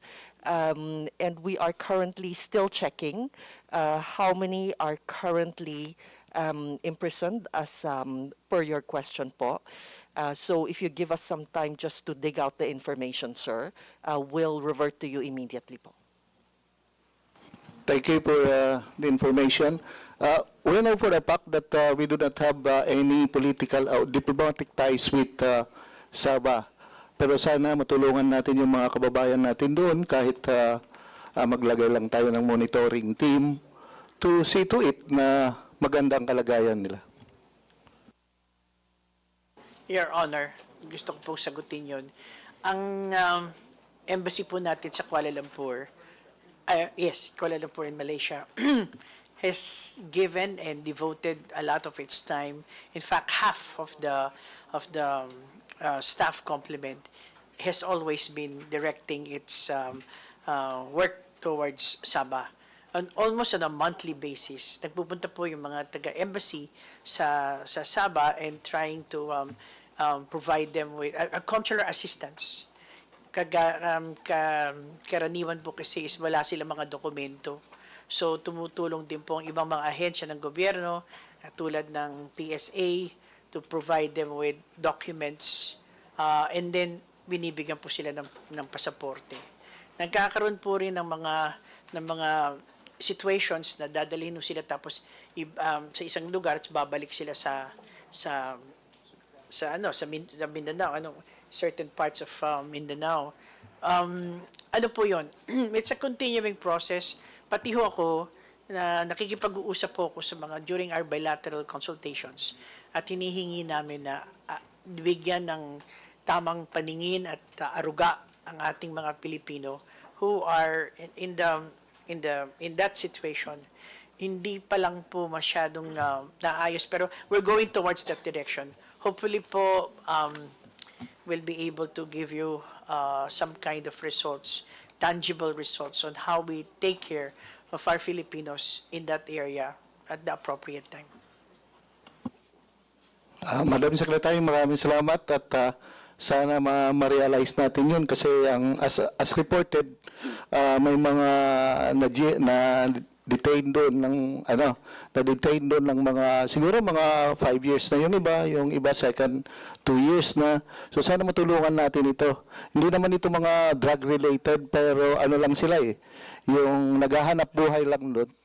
So, I'd like to take on that particular issue, Mr. Secretary. Does that mean that there's no concrete assistance and action that we extend to these detained Filipinos in Sabah? Assistance, definitely. I'll even go beyond taking care of their documentation. There's even our Department of Health provides vaccination to the young. As to the detained Filipinos in Sabah, as mentioned by Congressman Arbison, I believe I heard also that there are quite a number of Filipinos who are from Sulu, and trying to enter Sabah. Unfortunately, without lack of proper documentation, that's why they were detained in Sabah. But they were there in the detention facility for, again, according to Congressman Orbison, 5 years.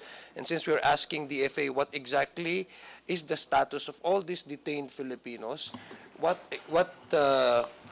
assistance have we provided them, legal assistance, etc., so that we can facilitate the immediate release of this detention? How do we go about with Malaysia? How do we coordinate with our embassy in Malaysia in order that we can secure the release of these detained Filipinos? So we don't have a data on that? Meron ba? Meron daw ba? As of June this year, ito po yung serving. Yes, please po. Yes, ma'am. Yes, Mr. Chair. I have now certain statistics here as to the time serving, those who are serving sentence, there's about 1,730 and 543 are detained. 3,846 are immigration cases. So this is the statistics, but I just have to assure you that our embassy in KL is very much on top of this.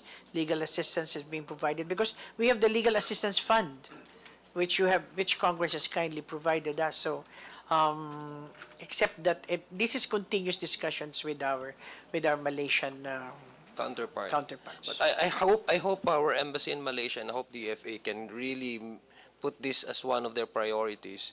We don't want to cause any other, further, cause further trouble. At least diplomatically, you know what I mean, Madam Secretary. Yes, Your Honor. These people are Filipinos, though they may lack certain documents, but they are natural-born Filipinos. And sabi nga ni Congressman Arbison, unfortunately, their livelihood, they rely so much on their income and livelihood with trading with Malaysia. So I hope that our embassy there can facilitate and perhaps can extend help to these detained individuals, Filipino citizens. And maybe we can put this as one of our talking points with Malaysia. Maybe we can make this as one of our priorities with Malaysia. Yes, Your Honor, please, definitely. Thank you. I just personally want- appeal to you. Yeah. Yeah. I want to go Make this as a further, and priority. if you allow us, we'll give you a document that clearly stipulates Thank you. all that we have done for our Filipinos in Sabah. Thank you, po, Madam Secretary. Maraming salamat, Madam Chair. Thank you, Maraming salamat, Chair. Congressman Arbison. So we proceed to the next interpolator from the minority, Representative Iris Montes. Thank you. Ma'am, you have 5 minutes. Thank you, Mr. Chair. Good afternoon po. Good afternoon, Madam Secretary. Mr. Chair, we are pleased that after more than 2 decades, another woman is once again at the helm of the Department of Foreign Affairs. However, we are expecting more from Madam Secretary in terms of the attention to be given to the plight of our women OFWs and their families. Bilang kinatawan po ng party list na nagrepresenta ng kababaihan, nais ko pong bigyang diin ang kahalagahan ng malinaw at sapat na pondo sa panukalang 2026 budget ng departamento para sa kapakanan ng ating mga kababaihang OFW at kanilang pamilya. Alam naman po natin na sila ang nakakaranas ng pang-aabuso, minamaltrato, nalalagay sa alanganing sitwasyon at tungkulin ng pamahalaan na tiyakin ang kanilang proteksyon at kagalingan. So I have several questions, Mr. Chair. On the department's budget allocation and priorities, how much of the DFA's proposed 2026 budget is specifically earmarked for programs and services benefiting women OFWs and their families?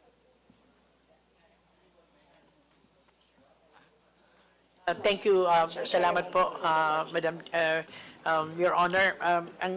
This is a gender and development issue. Gusto ko pong sumagot ang ating ang Assistant Secretary natin for Administration. Please. Tama ba? Your permission. Please proceed. Respond. Well, in terms of gender and development within the organization, within DFA, Madam Chair, Your Honor, we were cited by COA last year in their audit as among those departments that have complied with the 5% threshold in our overall budget. No? In fact, our utilization was quite high. It's about, I think, at 8 to 9% of total budget. No? Insofar as caring for our women OFWs, we regularly conduct training seminars for our gender focal points in all our foreign service posts, including here in the Philippines, to provide gender sensitivity trainings, gender awareness trainings, particularly focusing on our women or female OFWs, Madam Chair. Thank you. Okay, idadagdag ko lang po, Your Honor, that so the gender sensitivity is very important to us. Pero ang talaga pong in charge din, balik na lang po ako sa Department of Migrant Workers din po. Thank you. Ano po ang porsyento ng 1 billion at assistance to National Niño and 200 million legal assistance fund is dedicated to cases involving women OFWs, particularly those experiencing abuse, trafficking, or contract violations. Thank you, Your Honor. I give the floor to our Assistant Secretary for Migration.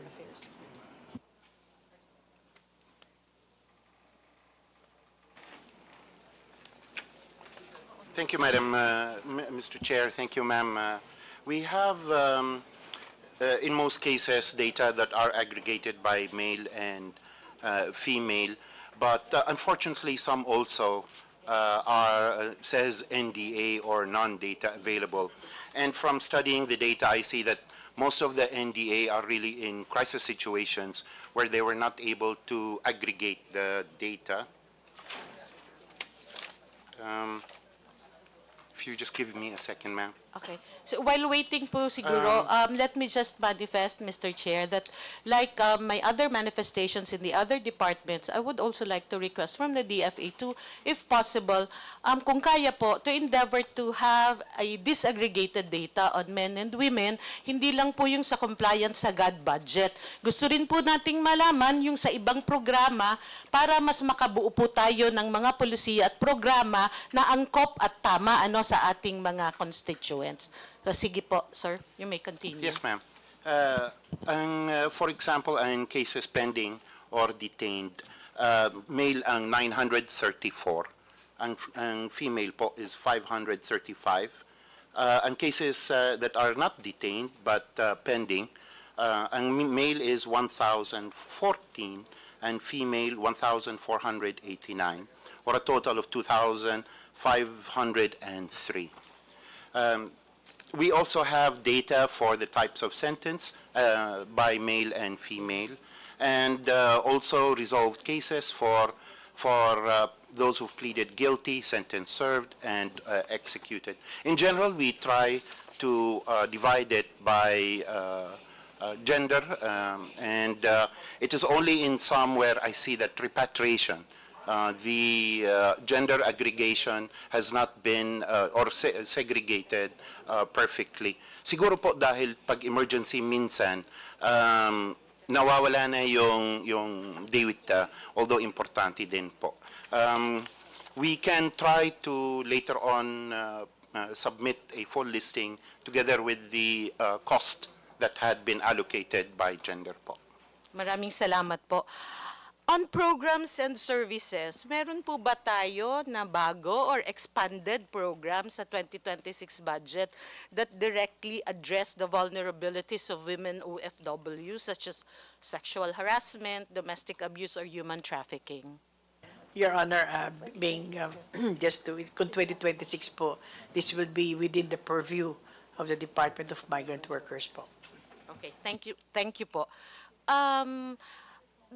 Do we have or do we continue to have processes and measures to help strengthen partnerships with host countries so that we can avoid abuses to our women, especially women OFWs? Meron po ba tayong ginagawa?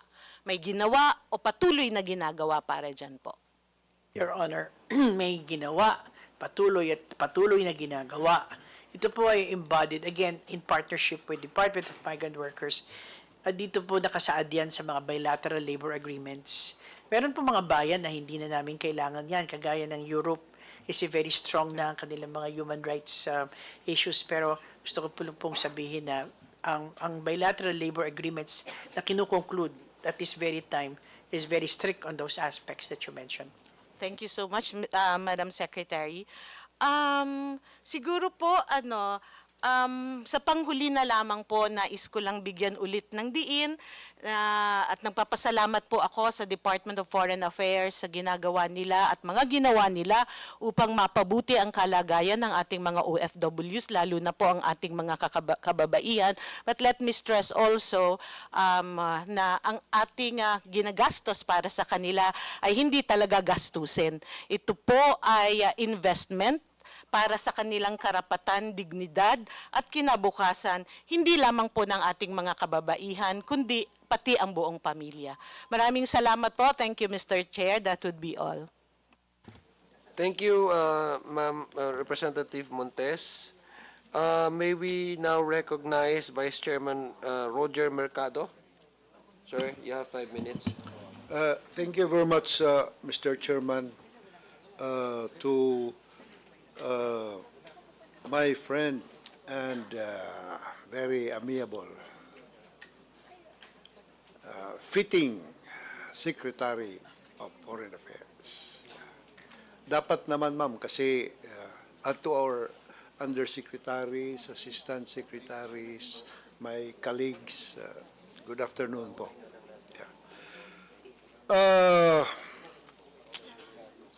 Actually, I do not want to make interpellations or questions because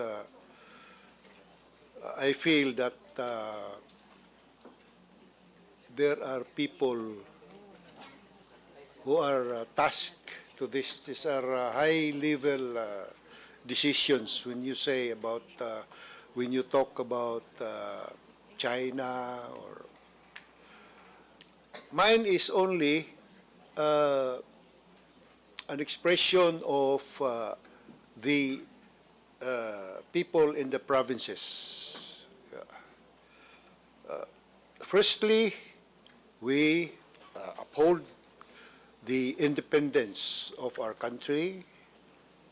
We do not want, we want to be free from nuclear armaments, abiding by the provisions of the Constitution. Our concern is, well, before I will go to that, I would like to express, before I will forget, that this humble representation will definitely support, the budget of the DFA, and we would like to thank DFA for your efforts in helping our OFW. There are some coming from our province, and I know that you are really helping them. Thank you very much, ma'am, and DFA. So, in the province, and I believe it's also the sentiment of my colleagues in Congress, that we do not want to go to war. I think, after watching all the devastations in the World War II, World War I, the battle of in Britain, and it's really, and my great-grand parents were veterans of war. They suffered war, actually, ma'am. No? So, we do not want war. And what we want is, of course, repatriation. We want tourists to come. We want our environment to be protected, and we want our agriculture to develop.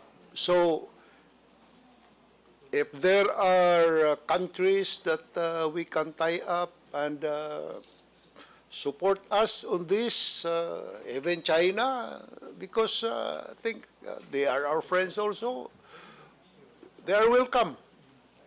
We have, our airport is almost complete, and we can use our airport in Maasin City, Southern Leyte, ma'am, and even help promote economic development so that we can also contribute to the economy of our country. We have beautiful islands, beaches, people are very respectful, humble, hardworking, Very nice. I hope you can visit Maasin, ma'am. So, that's it, ma'am. I will not push for more hard questions, although I'm writing some, but I do not want to meddle in very delicate matters that involves, we have our president, we have you, we have the Secretary of National Defense, we have all these people who are more knowledgeable. So I will just limit my manifestation on our needs. So in the province, we need economic development. No. So that's all, Mr. Chairman. Ma'am, thank you very much. To the DFA family, thank you very much. Thank you, Vice Chairman Roger Mercado, for your manifestation of support. May we now call on Vice Chair Laarni Roque. You have 5 minutes. Ma'am. Thank you, Mr. Chair. Good afternoon, Mr. Chair. Good afternoon to our very hardworking Secretary of our Department of Foreign Affairs, Secretary Lazaro, and of course the rest of the family. Of course, former ambassador to South Korea, my dear friend, Yusek. Oh, Yusek na. Yusek Tess de Vega. Anyway, I would like to ask and inquire about passport application and renewal procedures for individuals with special needs. My inquiry concerns potential exemptions or accommodations that may be available to streamline the process of applicants with disabilities. Thank you, Your Honor. Again, I request our Chief Coordinator to respond to that question. Thank you, Your Honor. Your Honor, in OCA and all our consular offices, and I think some of our posts, we do have a courtesy lane and walk-in accommodations for eligible applicants, including senior citizens, persons with disabilities, pregnant women, minors, solo parents, and so on. And in the courtesy lane, they are more accommodating because we know these are people with special needs. So it's easier for the people to ask questions because a lot of our services now are online. But in the courtesy lane, we know that there are people who are not very tech savvy and computer literate. But in the courtesy lane, which caters for the senior citizens, for the PWDs, they are very accommodating and they answer a lot of questions. And we also have a lot of hotlines. They're all available in the website. In our Facebook, we also have our messenger. We have a whole team answering questions. We also have a client relations section who can answer all questions. And if there are even more special needs, you can just email me. So, Follow-up thank you lang, po. Mr. Chair. Thank you, ma'am. But then again, there are places like our area in Bukidnon, we do not have any consular offices, and we do have to transport our individuals who have special needs, and it will be very, very far. Like in our case, it's like more than 100 kilometers to travel for them to apply for a passport. Is there any other way, like for example, aside from the, of course, the caravan that they have every now and then, but then again, some of our special needs individuals cannot even walk Yes. or go to that place. Is there any other kind of procedure that will cater to our Your Honor, besides our passport on wheels, we have another kind of mobile passport service which caters to those who are bedridden, who have other medical needs. So, Your Honor, if we can make a request with regard to that, we can make a special mobile passport service for that. It's different from our passport on wheels. This really caters for the people that you're talking about. All right. Will this be applicable also for those who already have a passport and for the renewal?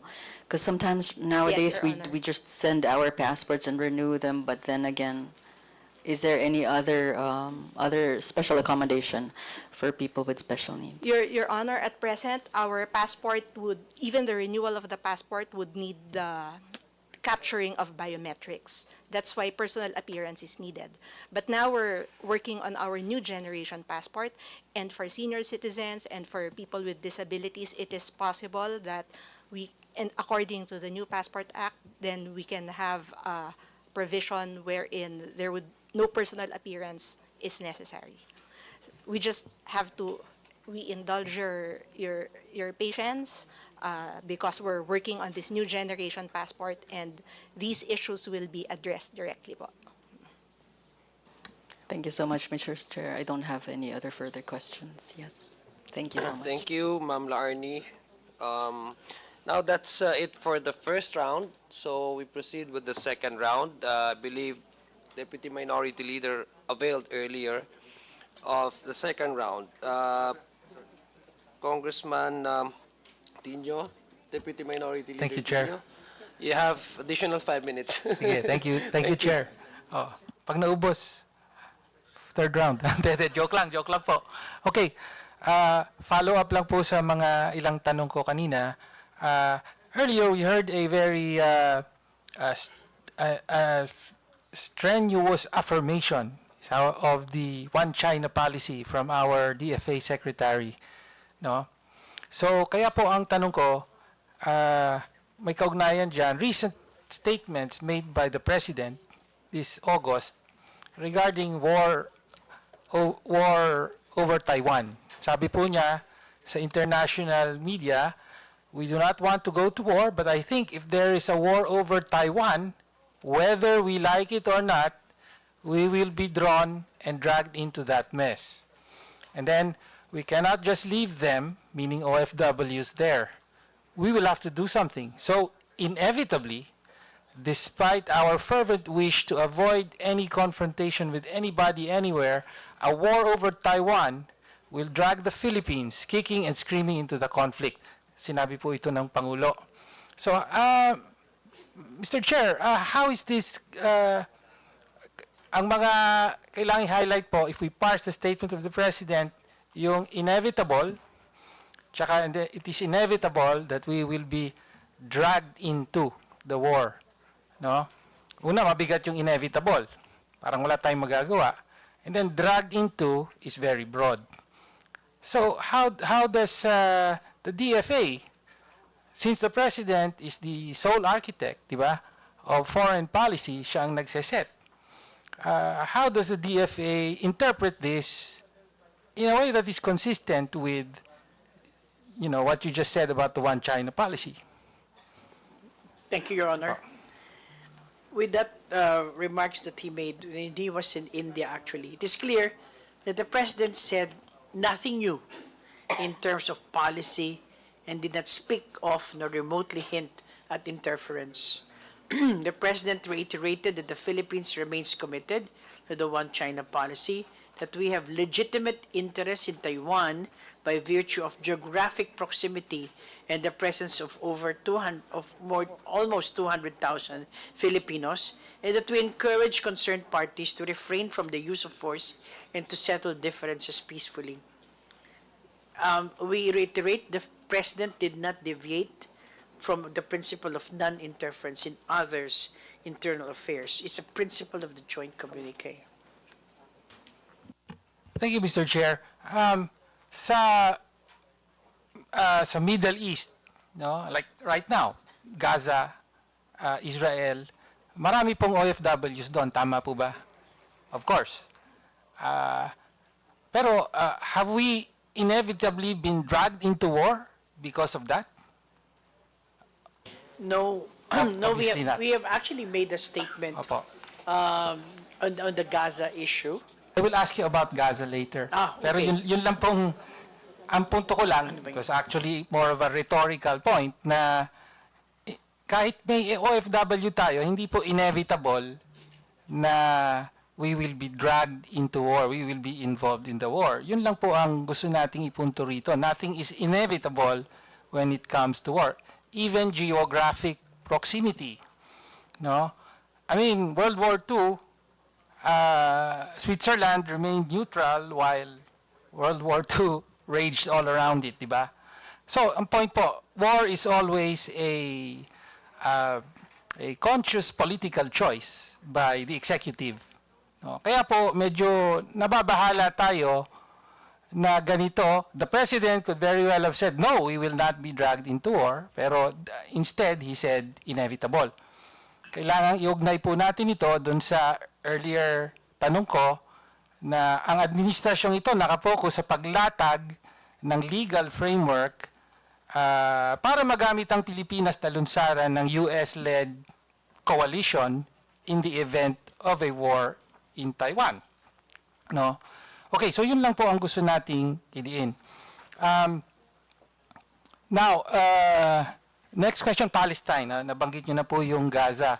Last September 2024, I believe it was reported in the news that the Philippines voted in favor of a UN resolution recognizing that the occupation of Israel of the Palestine is illegal. Tama po ba? Did I recap that correctly? If you're talking about the recent, first, just to lay the premise, almost all of the resolutions at the UN on the Palestinian issue, we've always supported Palestine. Okay. I think we're the first, or one of the first in ASEAN, who already had the two-state principle in mind. More so, we're one of the first also who has had a Palestinian embassy here in Manila. So that is something that we're very proud of. Okay. However, if the latest position that we have again, and we made a position just about a week or 2 weeks ago, that we will continue to support the two-state solution consistent with the UN resolutions that have been passed, and the only viable path toward a just, lasting, and comprehensive peace in the region. Very emphatic po tayo dyan. Okay. Maganda po yung Please wrap position up na yun. po, sir, no? Congressman Tino. Opo. Yeah. Ang uling tanong po ay, well, we can say, definitively say, that the ongoing genocide of Palestinians by Israel is one of the worst crimes against humanity in this century. Ako, para sa akin, ganun po. Has the Philippine government taken a stand to condemn this genocide and to call for an immediate ceasefire, humanitarian relief to the people of Gaza? No? Of course, kailangan pa nating ipaalala na si Netanyahu mismo merong warrant from the ICC. The same ICC where we're looking to deliver justice for the crimes of humanity of Duterte against his own people. So, ano po ang ginagawa nyo? Nire-recognize ba ng gobyerno natin at kinokondina yung genocide ng Israel sa Palestinian people at nananawagan ba ng immediate ceasefire and relief? Yes, before we, again, I hate my job of reminding my colleagues that their 5-minute Okay, last na po time yun. has expired.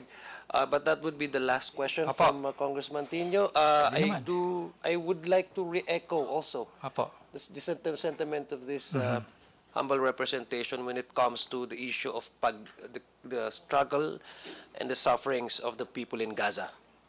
So I would also like that the Philippines would be very much active in calling not just for the immediate ceasefire, but also to send whatever help and assistance we can extend to those people who are now suffering within this. So please respond. Yes.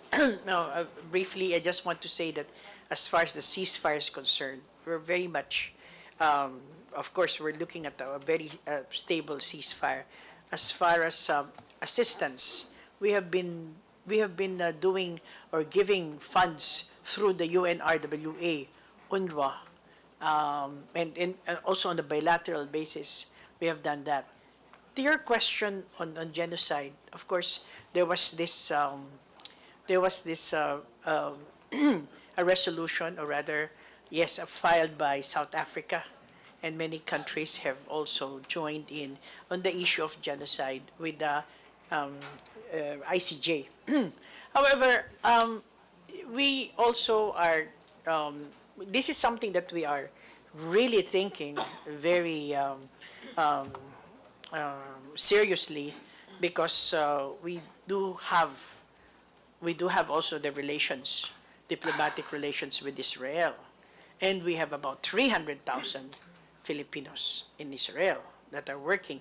In other words, Department of Foreign Affairs is thinking in a holistic way, holistic basis, and weigh these things. I hope there will be an understanding of how we conduct things. We do not do it just because there's this situation, but we also look into the number of Filipinos who may be or may not be affected. But in its essence, we already have that position about Gaza, and I hope it and I'm sure we will evolve later on to a certain degree on statements, but not as of now. Thank you, Mr. Chair. Thank you, Madam Well, Secretary. Mr. Chair. Yes, I know, I understand that Opo. your question is very No, important. it's not a question, Mr. Chair. Would that be a manifestation? But your 5 minutes has already Manifestation na expired. lang po, Mr. Chair. Okay, so I'll give you, lenient ako, I'll give you an additional 30 seconds po. Thank you po, Mr. Chair. Well, nanggaling na po sa Secretary no, na consideration kung bakit hindi kinokondena ang genocide ng Israel ay dahil merong mga relasyon ang gobyerno ng Pilipinas na sumusuporta actually sa Israel. Mainly that is the defense relationship, no? Tayo ang one of the biggest buyers of arms for our AFP modernization from Israel, no? Yun po. Again, I am glad that the chair has joined in this concern, no, that our government must take a stand, no, na talagang iba yung nangyayari sa Gaza. Tinatarget ang mga Palestinong bata, sanggol, mga kababaihan, mga media, no, mga doktor, talagang genocide, crime against humanity. And so that far outweighs whatever benefits that our government derives, particularly the defense relationship, Mr. Chair. So nag-aapila po tayo sa DFA na tumindig at kondinahin at ipatigil ang genocide ng Israel sa Gaza. Thank you, Representative Tino, for your manifestation. You don't need to respond to that, Secretary, but I would give you time to at least correct some of the, I think there was a mention of selling arms. So just for the record, I give you time to correct that. For the record.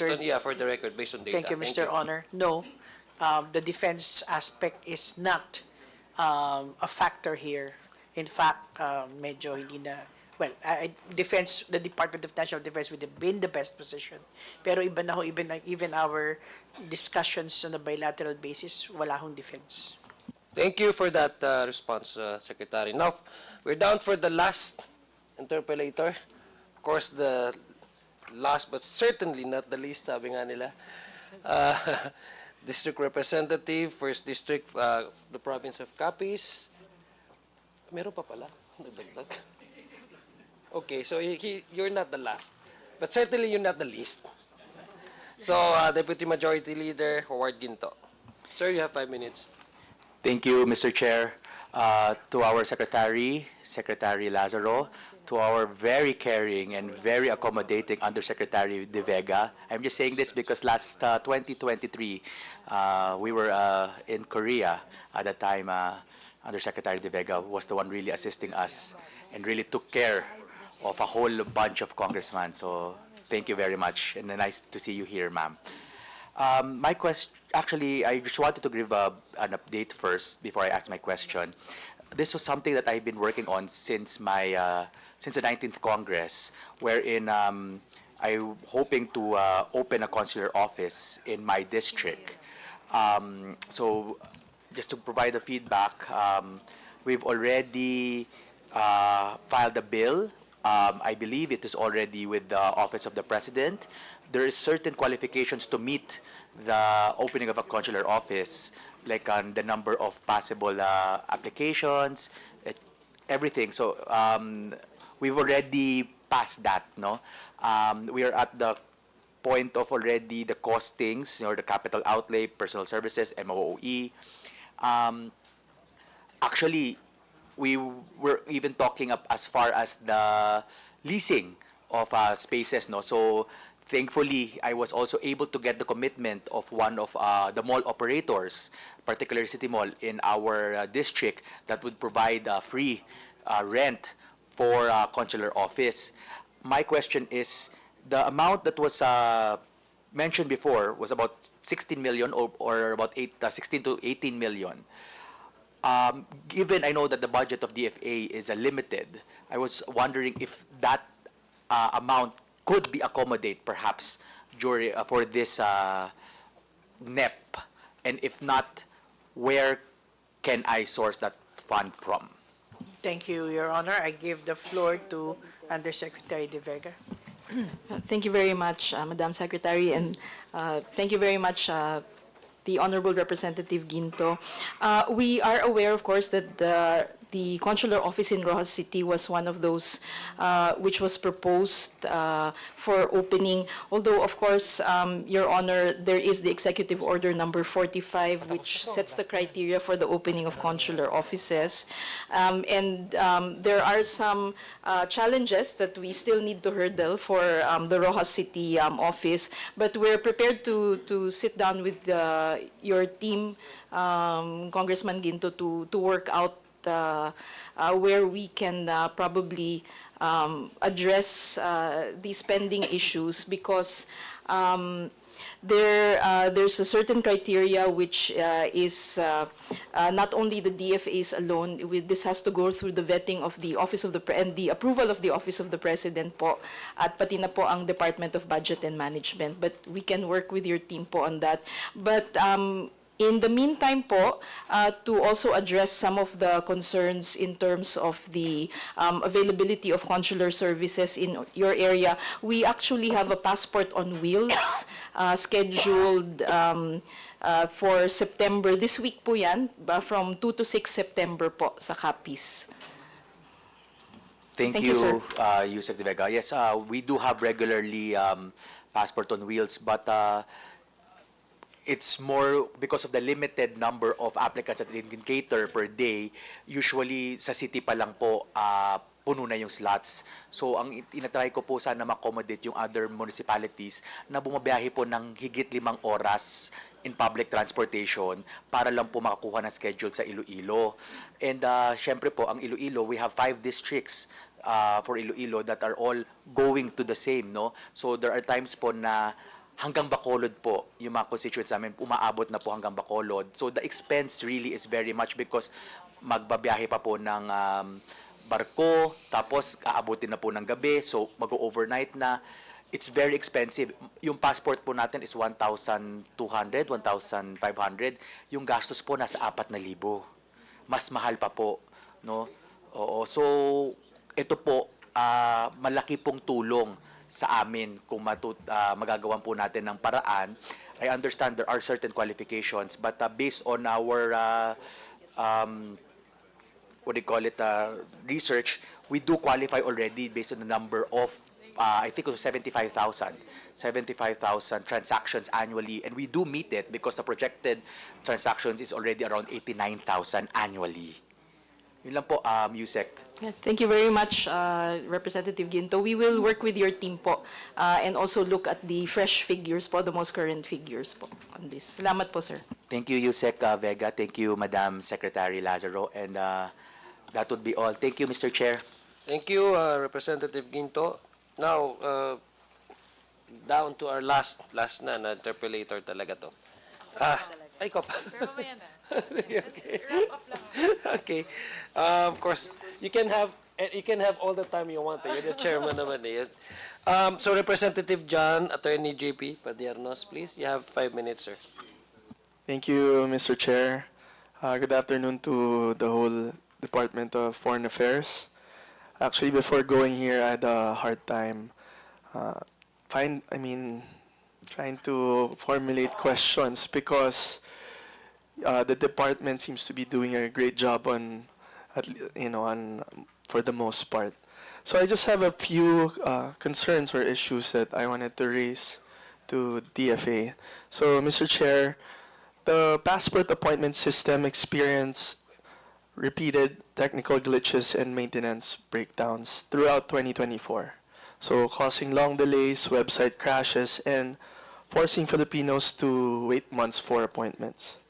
So this representation would just like to ask if we are still experiencing the same problems in 2025, and if so, why have these glitches and system errors persisted in a system so vital to our citizens? And more importantly, what specific reforms and safeguards will DFA implement in 2026 to ensure that the passport appointment system finally becomes reliable and efficient? Thank you, Your Honor. I give the floor to the Executive Director of Office of Consular Affairs, please. Thank you, Mr. Chair. We do acknowledge that there were technical problems and technical difficulties affecting the appointment system for passport services, lalong-lalo na ng 2024.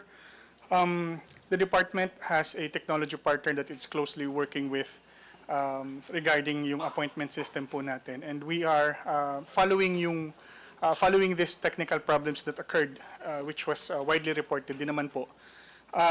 The Office of Consular Affairs has now conducted a weekly meeting with our technology partner to address all of these concerns.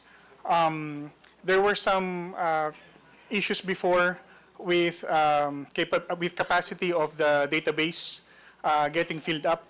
May mga technical issues din sila regarding connectivity, which is also not automatically their fault because they are also relying, sir, on an internet service provider then to provide connectivity nationwide.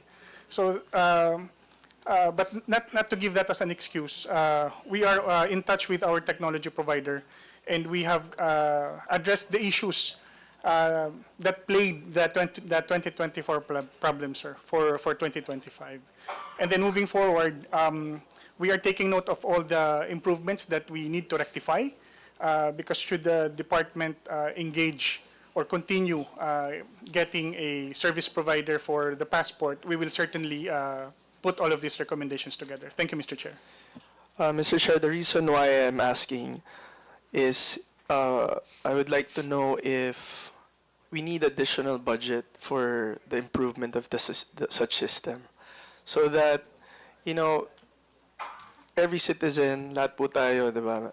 We have the freedom to travel, right to travel, and our kababayans deserve the best of service, especially yung mga kailangan mag-travel abroad for family or even the OFWs, diba po? So, is that something that we have to take note or we have to push for? Thank you, Mr. Chair. As with any IT project, Mr. Chair, it's a amalgamation of design, capacity, and infrastructure when it comes to IT project implementation. So with regard to the budget requirement, if kailangan pa ba ng additional, sa ngayon po siguro hindi muna dahil po ito pong arrangement naman po ito ay meron po kaming 10-year multi-year obligation authority which was granted to the Department of Foreign Affairs way back 2015 po nung nagsimula itong infrastructure change namin with our current technology partner. So budget-wise naman po, covered naman po ito at saka sila naman po, si technology provider po yung nagpo-provide po ng mga hardware, equipment, and software. So na-address naman nila and they have actually, Mr. Chair, informed the department that they have procured or purchased more additional IT infrastructure to support their system. Thank you, sir. Thank you, Mr. Chair. I have just one more question with regard to cybersecurity, because based on a news report that was given by Philippine Star and GMA News, there was a data breach that potentially exposed the personal information of 28 million passport holders through the state-owned APO production unit, Incorporated. Passport printer, may we know the status of the same? And follow-up question, have the vulnerabilities been confirmed and secured? And what concrete cybersecurity measures has DFA implemented since 2024 to protect citizens' data? Thank you, Mr. Chair. That incident in 2024 involving cybersecurity, the Department of Foreign Affairs takes that very, very, very seriously. As enunciated by the Secretary herself in this meeting today, that one of our focus areas is cybersecurity. As mentioned, Mr. Chair, the Department of Foreign Affairs has a technology partner whose responsibility it is to implement, develop, and print the passport system. And following those cybersecurity reports from 2024, they have, APO production unit has purchased equipment and necessary cybersecurity appliances, and also instituted changes in their network infrastructure in order to prevent these kinds of things from happening again, sir. The Department of Foreign Affairs as well, the Office of Consular Affairs as well, also takes this matter very seriously. And among our changes also, we have also implemented some changes in our network infrastructure to better align our network practices with the best practice recommendations for security matters. Thank you, Mr. Chair. Mr. Chair, that's good to hear. I hope matapos na po yung ating development process, and I'd just like to commend again.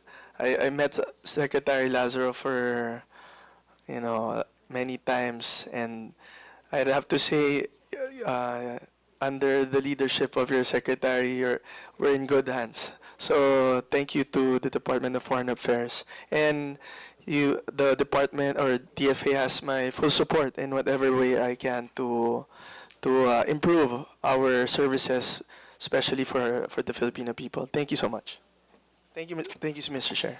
Thank you, Attorney Padiernos. For the last interpellator, and I guess she does not need any recognition. She can always just butt in.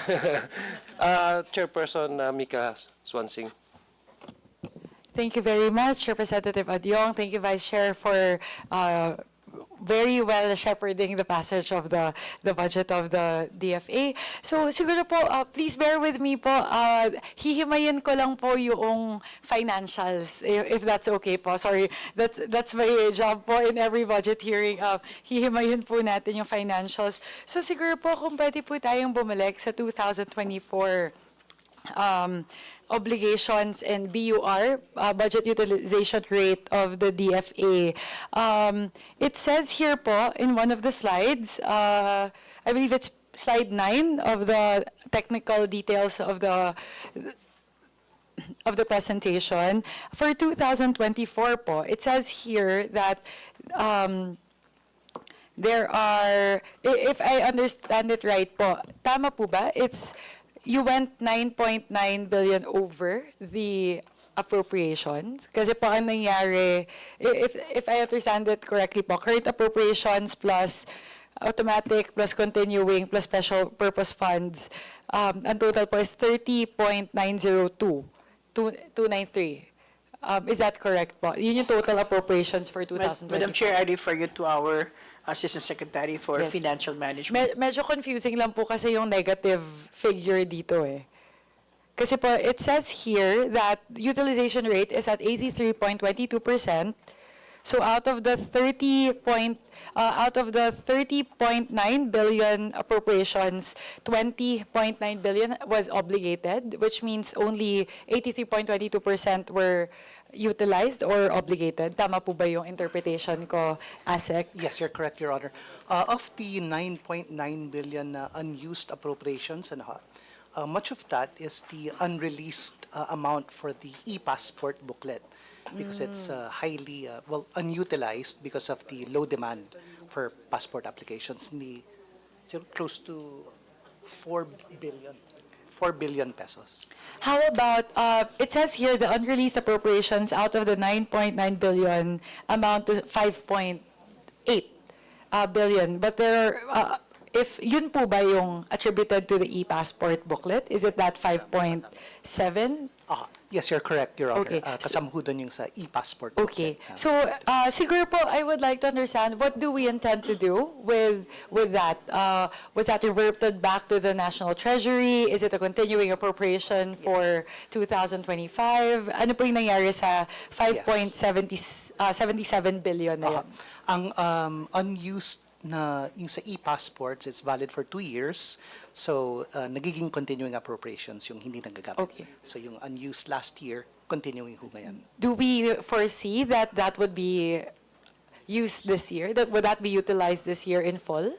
Magkano ba yung continuing last year? Not in full. This year, the e-passport budget is about another 4 billion. So, hindi ho magagamit lahat. Yes, kasi, sige, sorry po, bear with me lang po, ASEC, kasi,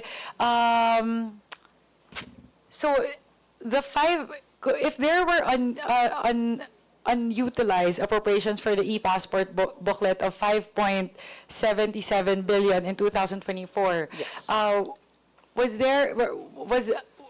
Were additional funds allocated for 2025 for the e-passport booklet? Yes, that's a good question.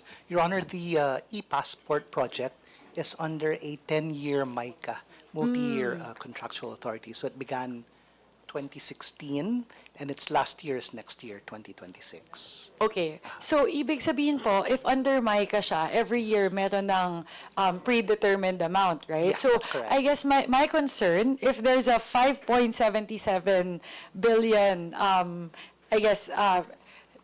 turnover or like spillover from 2024 to 2025, how much was allocated for the e-passport booklet for 2025 in addition to the 5.77 billion na hindi nagamit ng 2024? Kasi baka po nagpatong-patong kasi pag MICA, may predetermined amount yun every year. That's correct.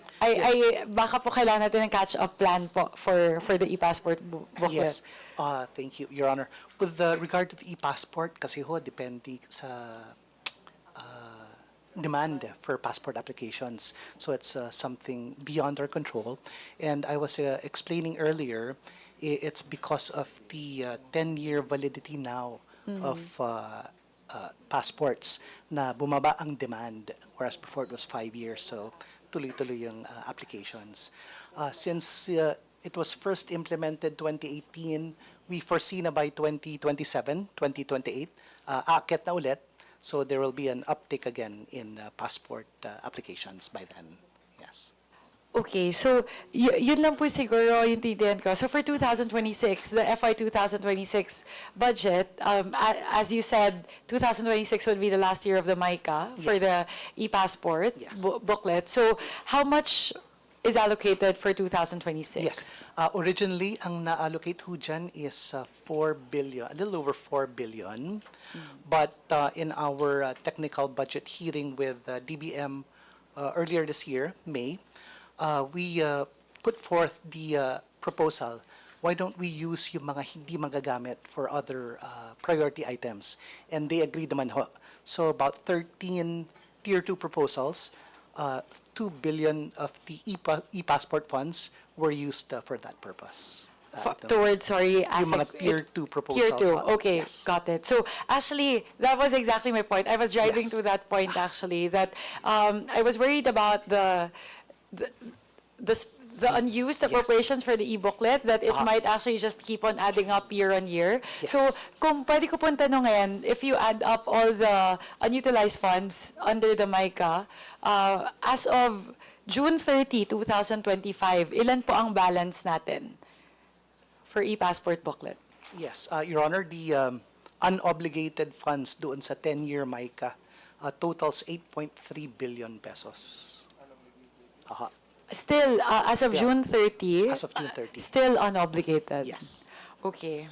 And then, may idadagdag tayo na 2 billion Yes. for 2026. For 2026, naggamit na ho yan for Tier 2 proposals. Yeah, because the 13 original of them. proposal was 4 billion, right? But only 2 billion out of that Yes. was agreed to be funneled towards Tier 2, right? So may natira pa ring 2 billion. Yes, which will be used for e-passport Yes. booklets this year. Okay, which means, I guess, yun lang siguro yung concern po. We still have 8.3 billion unutilized as of June 30, but we still will add 2 billion for 2026. So, may I ask po the rationale as to why out of the 4 billion in the FY 2026 budget, meron pa po tayong tinira na 2 billion as opposed to like totally funneling the 4 billion towards Tier 2 proposals. Is there like, I don't know, I'm not familiar po with the specific structure of the MICA for the e-passport booklet, but I guess my question is, would we still need to allocate anything at all for the e-passport booklet for 2026, or can we instead funnel that whole 4 billion towards Tier 2 proposals for the DFA? It might be better utilized po for other purposes. If I may also interject, Chairman Mika, kasi gusto ko lang, I want to understand this before we carry this over to the plenary. It would be difficult for the sponsor to defend. I just want to understand and be on the same page. When you say unobligated, there's a certain amount which is unreleased and unobligated. Magkaiba po kasi yung terminology in application when it comes to the actual usage of these funds, right? Yes. So you say when you say unreleased, but there's a pondo for that, but still DBM has yet to release that. When you say obligated, it's a continuing appropriation. Like even if hindi siya na-release, but continuous yung pagre-release sa kanya over the years, right? Yes. Like it's a multi-year implementation of a certain program.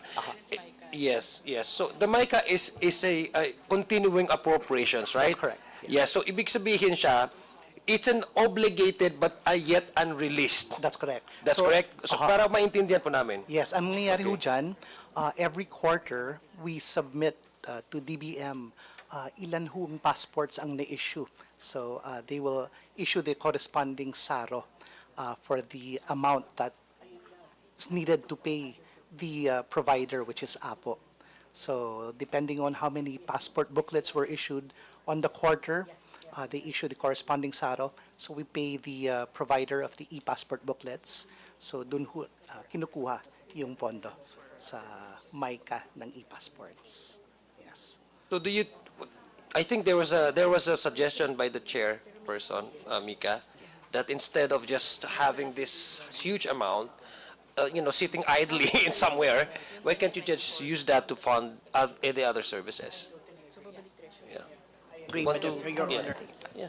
If I may po, we also have someone here from the DBM, Secretary Lazaro, if that would help po, because I guess again, I don't know the specific structure of the MICA for the e-passport booklet, so I don't know if it's allowed actually for us to just take that whole amount of 4 billion. So, ASEC, would you like us to recognize our representative from, because I guess ang akin lang po kasi siguro, we still have 8.3 billion under that program. And again, given the uncertainty in terms of the demand for e-passports, we might not even utilize that at all. Kahit yung 8 billion, di ba? Even maybe until end of 2026, baka hindi pa natin magamit yung 8 billion. So siguro po, given that, you have that amount already lodged within the DFA, di ba? Maybe it's better to funnel it to more important immediate needs of the department. So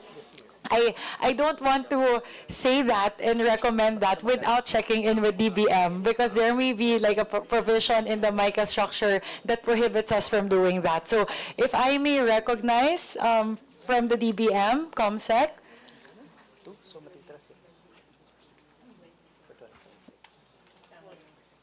Kasi ano ma'am kasi that would also contribute to your unutilization rate in general, your performance as an agency, 'di ba?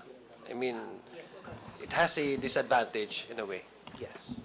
ComSec, if I may, a representative from the DFA, ma'am, may you please, ano sabi ko? Ano sabi ko, DFA? Hilo na. If I may please recognize the representative from the DBM, ma'am, please, may you please identify yourself for the committee? Yes, Madam Chair. I'm Mary Rose Aguilar po, Acting Assistant Director po ng Budget and Management Bureau de Handling DFA po. For the issue po kasi ng DFA, like po na sinabi po ni ASEC, na meron po silang 10-year MICA po para dun sa e-passport. During the Tier 1 deliberation po namin, yun nga po, napansin namin na napakalaki po nung kanilang unutilized po sa e-passport. So, what we did po is kinausap po namin sila, baka pwede nilang i-re-evaluate po yung kanilang mga priorities for 2026. So, yun nga po, ang ginawa po nila is portion po nung e-passport because of the low demand po nung kanilang e-passport. Portion of that is nire-allocate po nila dun sa other priority projects po ng DFA. Yung MICA naman po kasi is, while meron po tayong commitment, kasi MICA is a commitment po na dapat napopondohan po natin yung mga projects. Pero upon evaluation po, since hindi naman po siya magagamit, and the e-passport po kasi is hindi pa po siya release sa agency. So yung issuance po kasi ng e-passport is subject to special budget request. So since wala pa po siyang SARO, wala pa po siyang SBR. So, ang ginawa po ng DFA is, yun nga po, portion of 2.3 billion, nila-allocate po nila sa other priority projects nila. So siguro po, Assistant Director, if you may enlighten us, kasi as of now, 2 billion lang out of the 4 billion were allocated towards Tier 2 projects. So pwede ba na yung buong 4 billion i-pull na towards other projects? It depends po, Madam Chair, sa DFA, kung sa tingin po nila, yung funds po nila for 2025 is enough para po makover na rin po yung 2026. But there's no, in the structure of the MICA, for the e-passports, as it's currently written down, I don't know po, it's a 10-year-old document, so hindi ko pa nasisilip. There's no prohibition against, yung last year, na allocation would be totally pulled out for other purposes?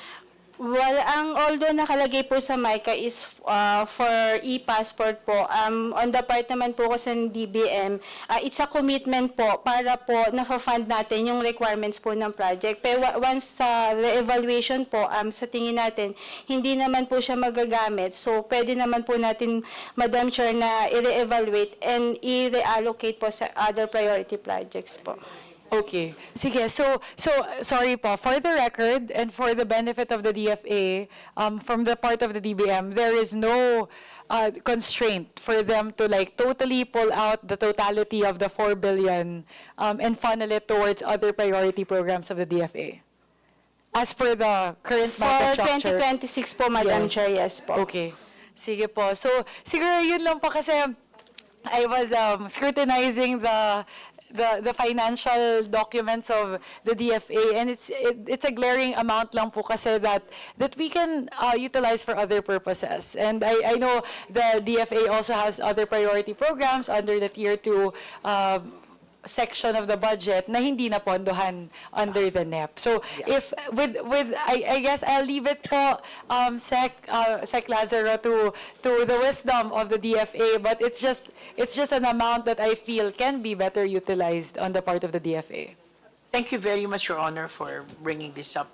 I think the most prudent position here for us is to reevaluate, as also mentioned by the DBM person, and just give us a little bit more time, just in time for the plenary for for our budget sponsor, so that it would be clear for us. Just a little bit more time to Yes. look at the Of course re-evaluation. po. Apo. I'm just here lang po to guide, but ultimately, 'di ba? It's on the part of the DFA.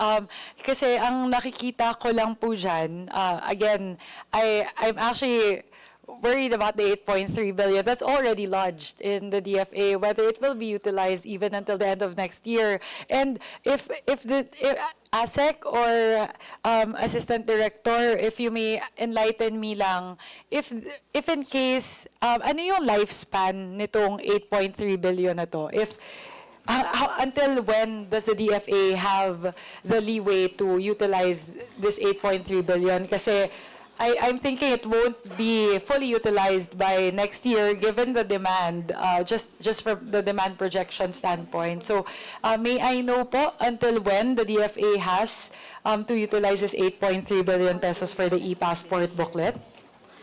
Out of dun po sa Madam Chair, sa 8 billion po, 4 billion po will end po, ang validity po niya is until December 2025, and for the remaining balance po na 2025, ang validity po niya is until 2026 po.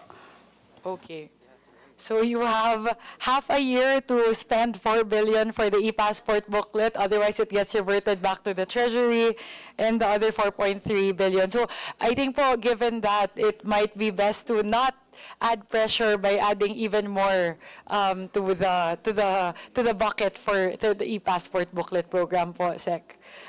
Thank you very much po. Another question, 2024, apart from the 5.7 billion in unreleased appropriations for the e-passport booklet, I'm also seeing here that there is additionally an obligated amount of 4.2 billion pesos. May I know po why that remained unobligated? Unobligated.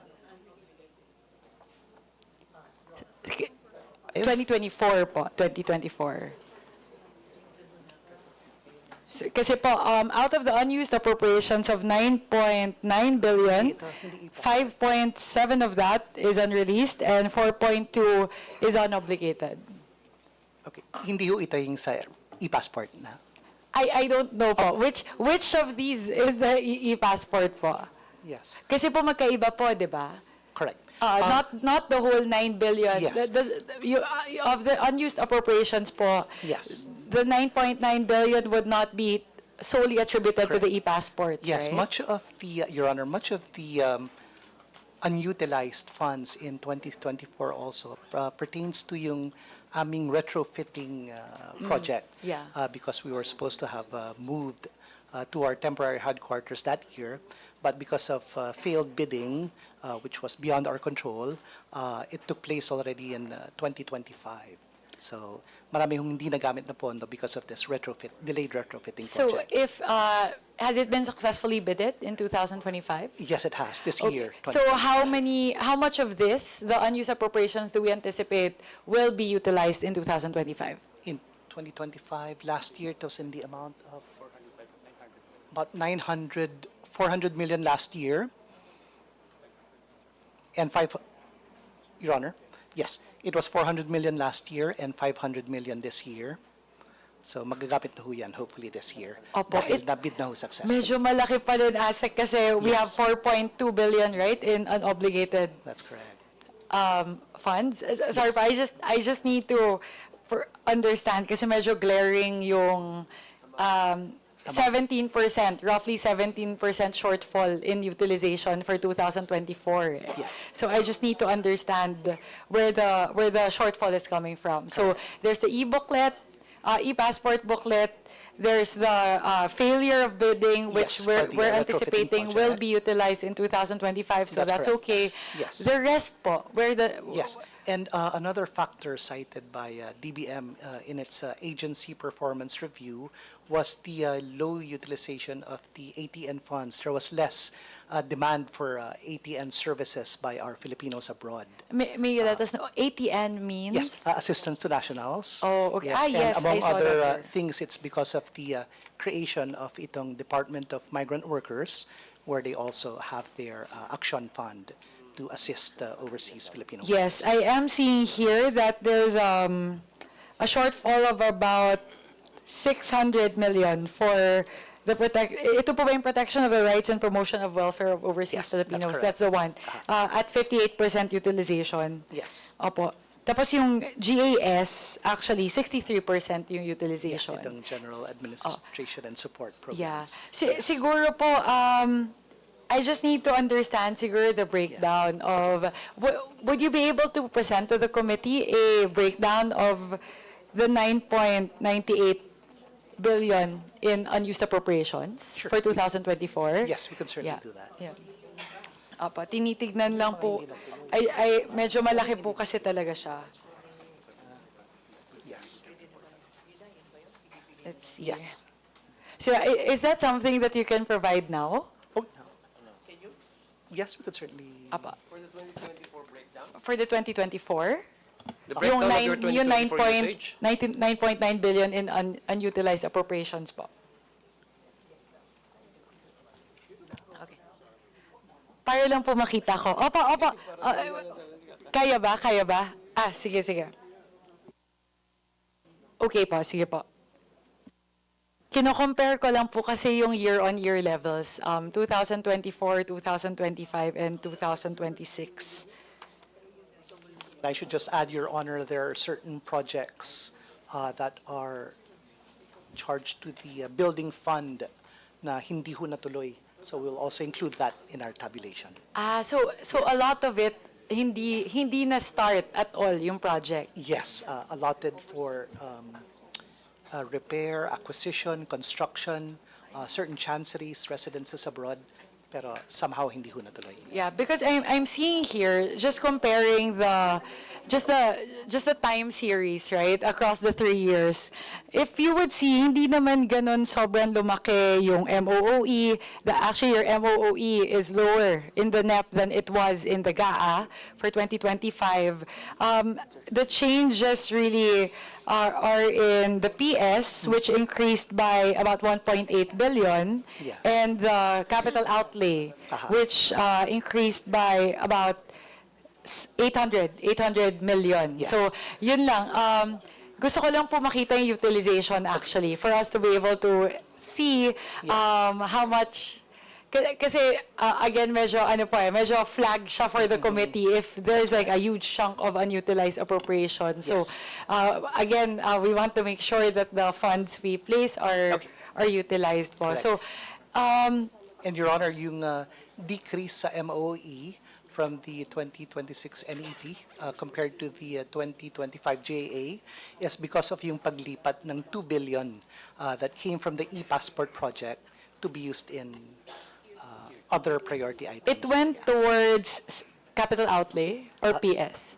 Wala hong PS, mostly MOE and capital outlay. Okay. Yes. Sige. Yun yung 800 million increase in capital outlay. Yes. Okay.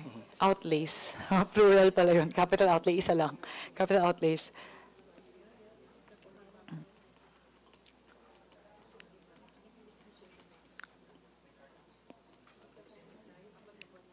Foreign.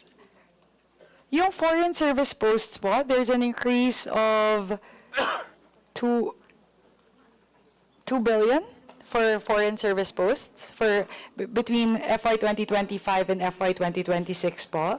Madam Chair, may we excuse also the staff from the DBM? If you don't have any more questions you would like to ask of her, may we allow that she be excused? Actually, sorry Vice Chair, nandiyan lang naman si Assistant Director sa likod. So no eh. problem with you if you stay? Yeah. Kasi iba yung tingin mo sa akin eh.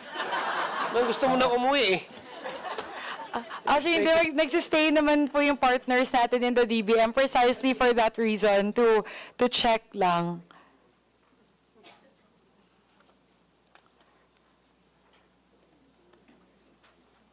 I think provision of foreign service, sige. Yun lang po siguro talaga, it's the unutilized funds po. Kasi I just wanted to flag that perhaps those are programs that are not as in demand or not as utilized as other programs that perhaps the DFA may need to fund. Medyo malaki kasi po talaga siya.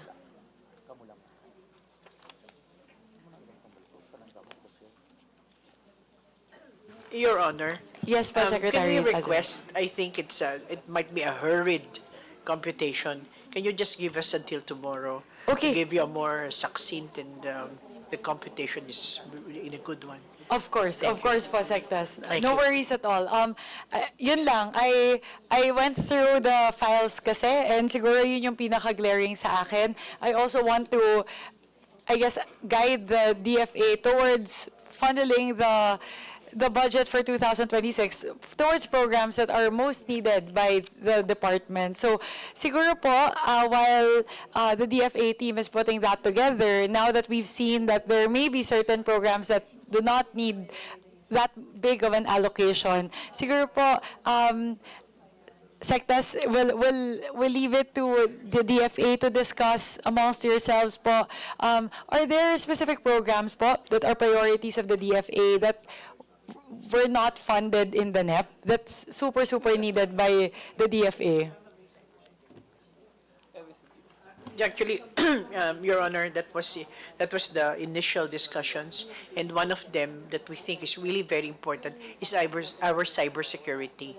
In fact, we had our people. I agree also, very much so, yes. We had people here that even went to Estonia because they're looking at probably the best cybersecurity experts and company that we want to, and that is something really that it's very much needed and is not funded actually. I agree po. So, Sec, would you have an estimate as to how much that program will cost? I again give the floor to our ano to? Asset management. Yes, my apologies po. May you please identify yourself, sir? Assistant Secretary Patrick Hilado for Asset Management. Yes, for ASEC. Thank you, Mr. Chair. Thank you, Madam Chair. I think part of our ISSP, our cybersecurity program, was funded by the NAP, but there's a certain part that was not given.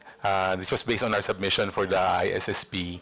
So I think we can work with the OFMS to get so that we can be fully funded, Madam Chair. How much is the deficit po?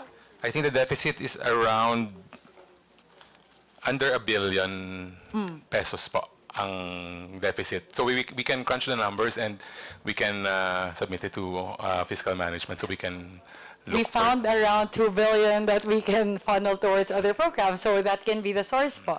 Yeah. Thank you, So Madam Chair. for that, yes. If that's the most critical for the DFA. Yeah, but again, we'll have to check in po if that's something that the department would agree on. Opo.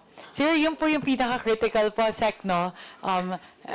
It is sizable. It is a very sizable amount at roughly 1 billion. But then again, if we're gonna reallocate the amount from the e-passport booklet towards the cybersecurity, you still have roughly 1 billion left after that. Opo.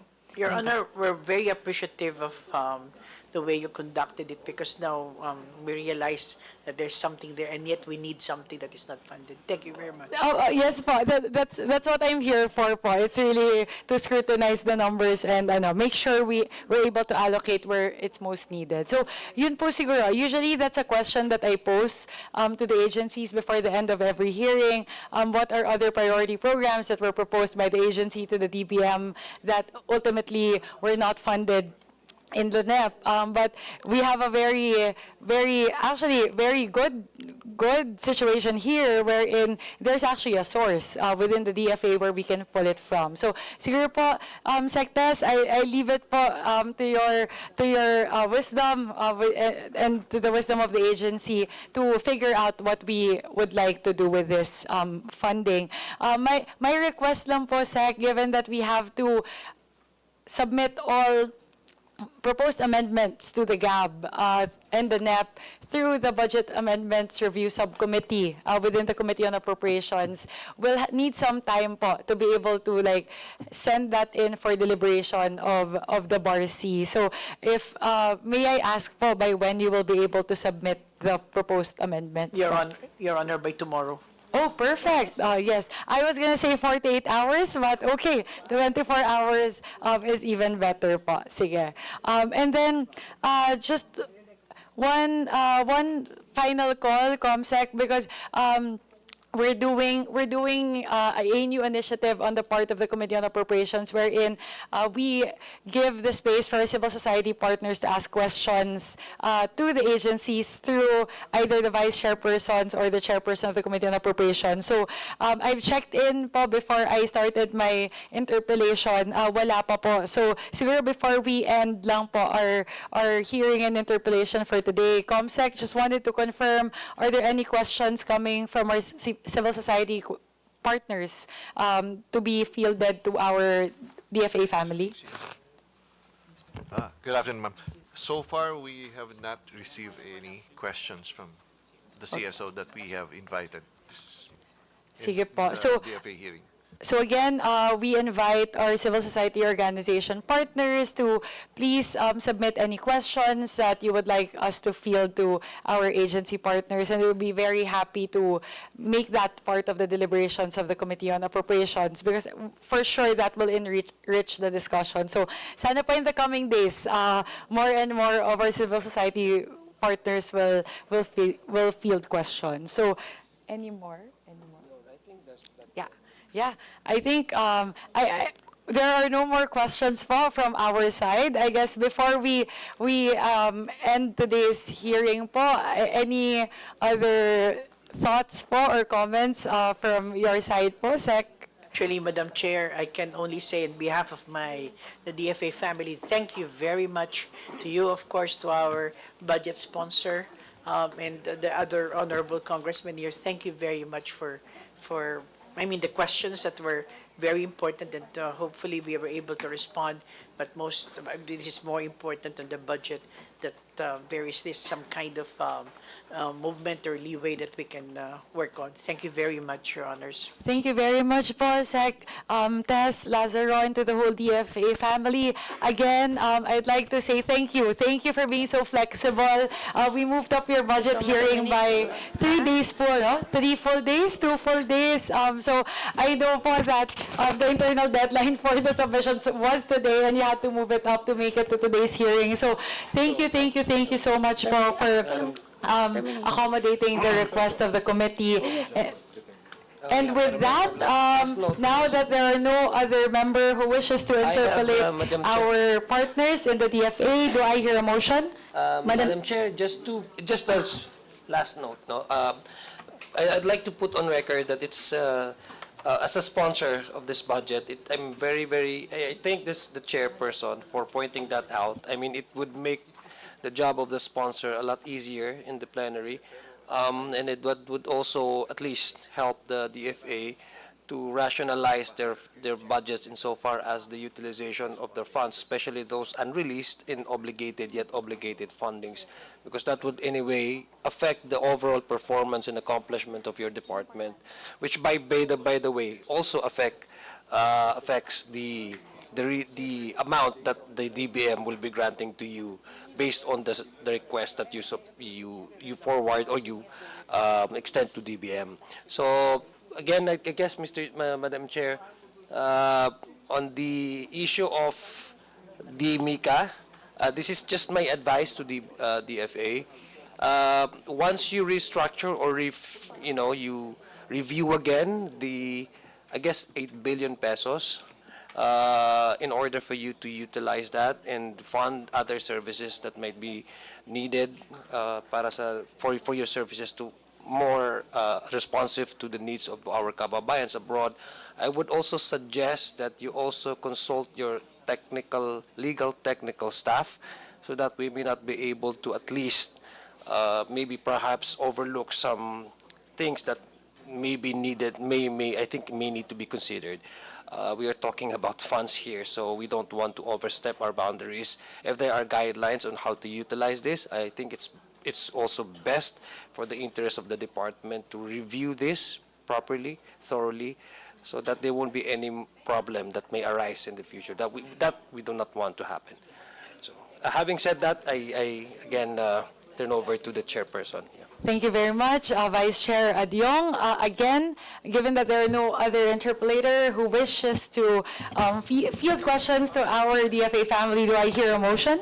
Madam Chair, I would Yes. like to move to terminate the budget hearing of the Department of Foreign Affairs and including its attached agencies. So move, Madam Chair.